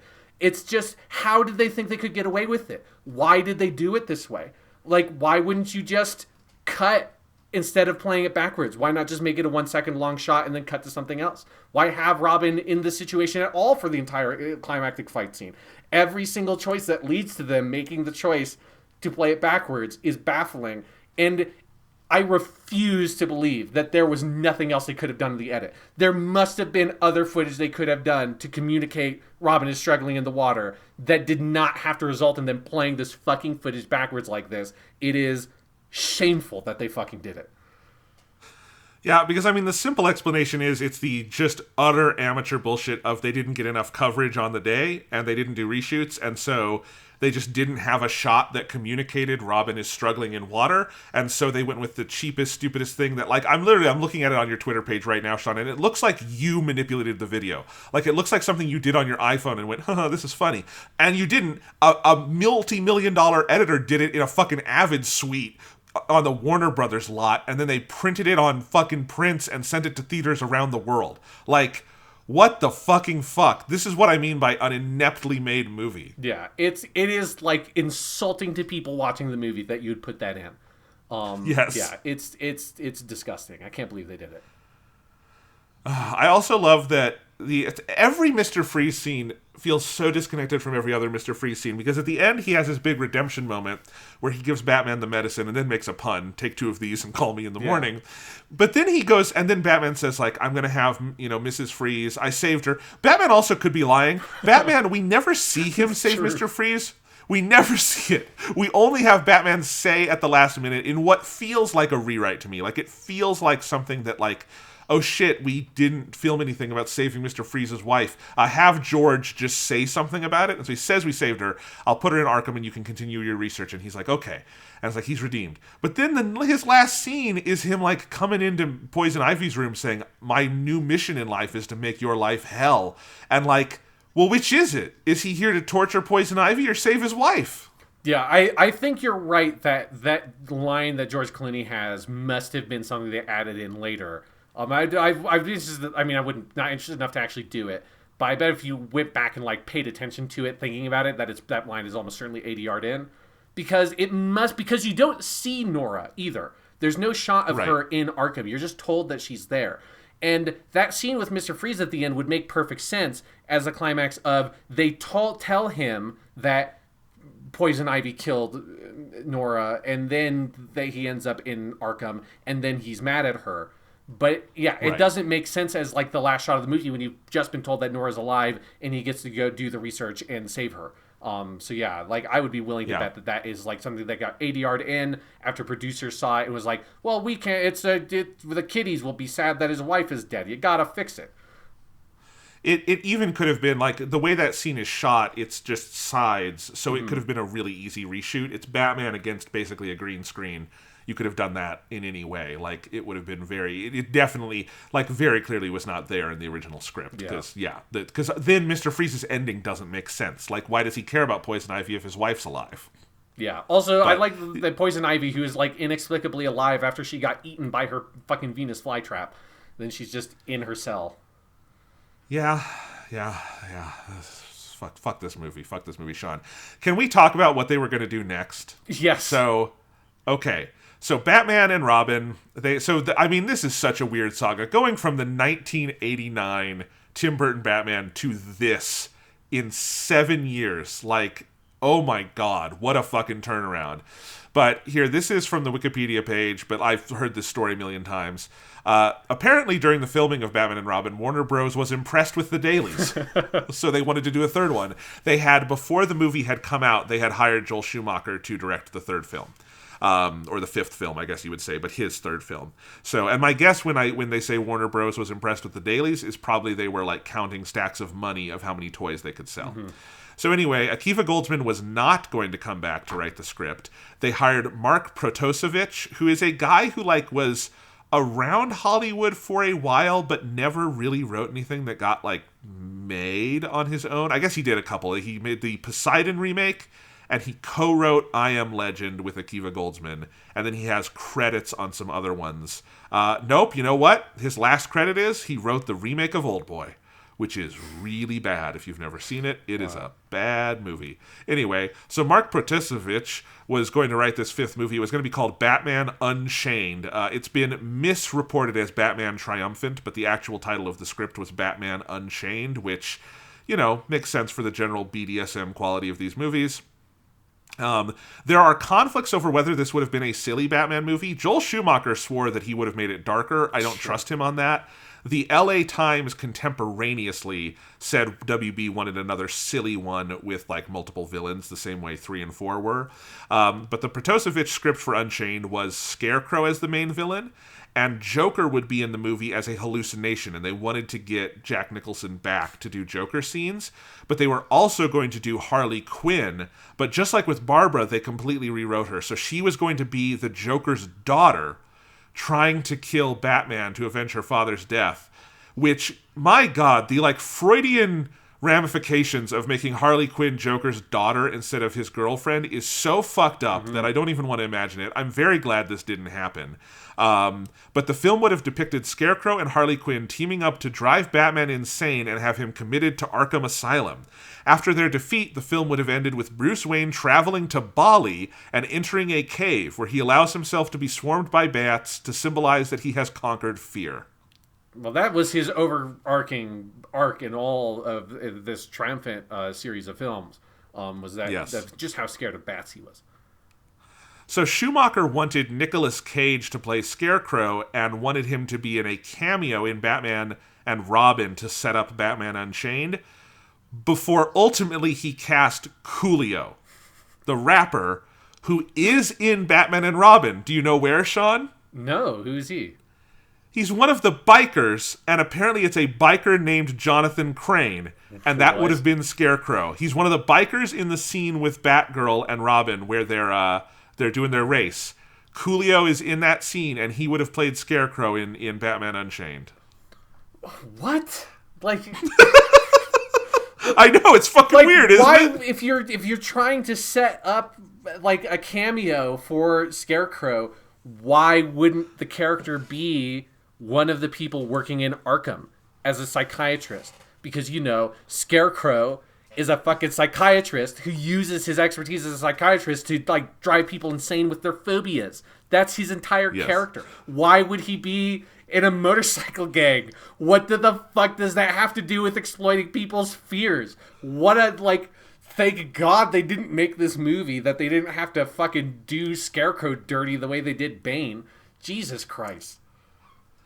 Yep, but Batman and Robin thankfully flopped. Like, it only made $238 million worldwide. That is very low. It did very poorly.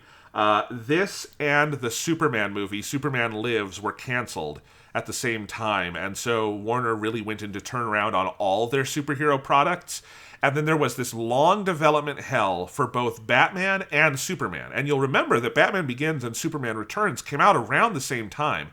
Batman Begins is 2005, Superman Returns is 2006. So that's sort of where this all went. What they did is they had, after this point, a competing live-action films. They were working on both a Batman Beyond film and a Batman Year One film.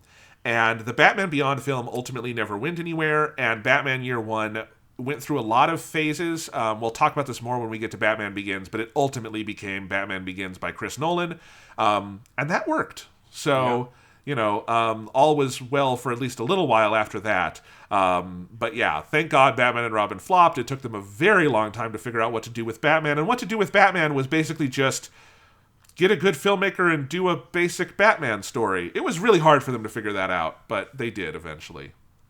Yeah, but oh boy, Batman and Robin and Batman Forever these two movies are trash garbage. True garbage tier films. Two true utter trash garbage. And, I actually rewatched around the time Zack Snyder's Justice League came out, Batman v Superman. And I do not like Batman v Superman very much at all. I don't really like it at all. There's a lot of stuff I really don't like in that movie. I will say this, that movie at least has like a degree of like artistic integrity and ambition and like well put togetherness that is so utterly lacking in these that if I have ever said that was the worst Batman movie before, that is wrong. These are worse than that. And I have recently rewatched all three, and I will say that. Yeah, I haven't seen Batman v Superman since the theater, but I would also say, like, I don't like that movie. I haven't seen it since then. Maybe my opinion would be better or worse, but I can't imagine me ever feeling like it is worse than these two films.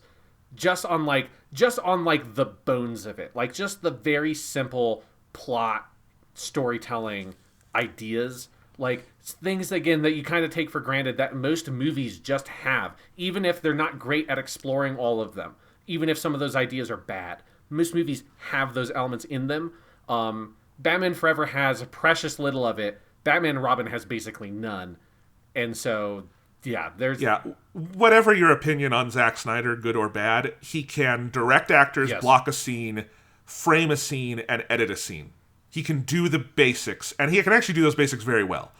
It's other things that I think people have a problem with, and we had a problem with that movie. But it is it's a movie. It looks like a movie. It feels like a movie. It passes the lowest fucking bar that these movies cannot overcome. Yeah, I mean, if you just want an example, it's like just compare any action sequence in any of these two Joel Schumacher movies to the warehouse scene in Batman v Superman, and like the difference in like raw competency and skill in filmmaking and editing and composing and choreographing and all of that, that is night and day. Like that is like, it is, as you would say, like the Japanese sort of saying of like, it is the difference between heaven and earth. Like it is, not to say that's like, there are lots of action scenes that are a lot better, and I like more of that warehouse scene in Batman v Superman, but it is a good action sequence. There is not a good action sequence in any of these two movies. No. But Sean, we're finally done with the 90s. Oh my God. Yeah, thank God. As I texted to you when you wanted to confirm that we're going to do this podcast, I said, let's rip this Band-Aid off. And the Band-Aid is off, and it stings a little bit, but I think it's going to be fine. So next time on part 7 of Batman on Film, whenever we get around to it, which should be soon because we want to do this one, we are taking a brief divergence into the direct-to-video realm for Batman Beyond: Return of the Joker.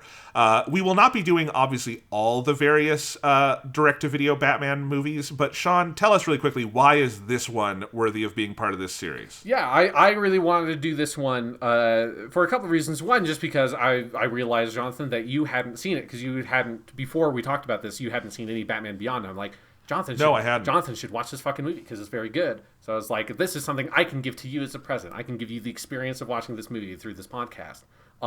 Thank you. And that was one thing I wanted to do. And then another was, I love Batman Beyond, and this movie, I don't want to like overhype it or something, but I really like this movie a lot. I watched it again a few years ago and really enjoyed it.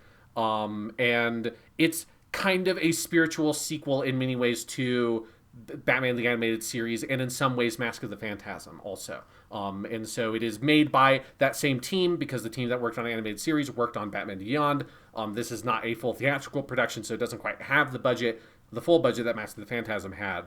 But it is a very well-produced, well-made, well-scripted, well-acted animated movie that takes up a lot of the themes and ideas about the Joker and Batman that are very relevant to Mask of the Phantasm, and also are going to continue to be relevant because the Joker, we are not done with the Joker in live-action Batman either. So if we're going to... we will never be done with the Joker in live-action Batman. Yeah. To illustrate that point, we're not even doing every movie that the Joker is in for this Batman on Film series, which feels like inexplicable. I don't know how that's possible, that Hollywood is set up in such a way that there are multiple films that have the Joker in it that are not going to be in this series because they're not Batman movies.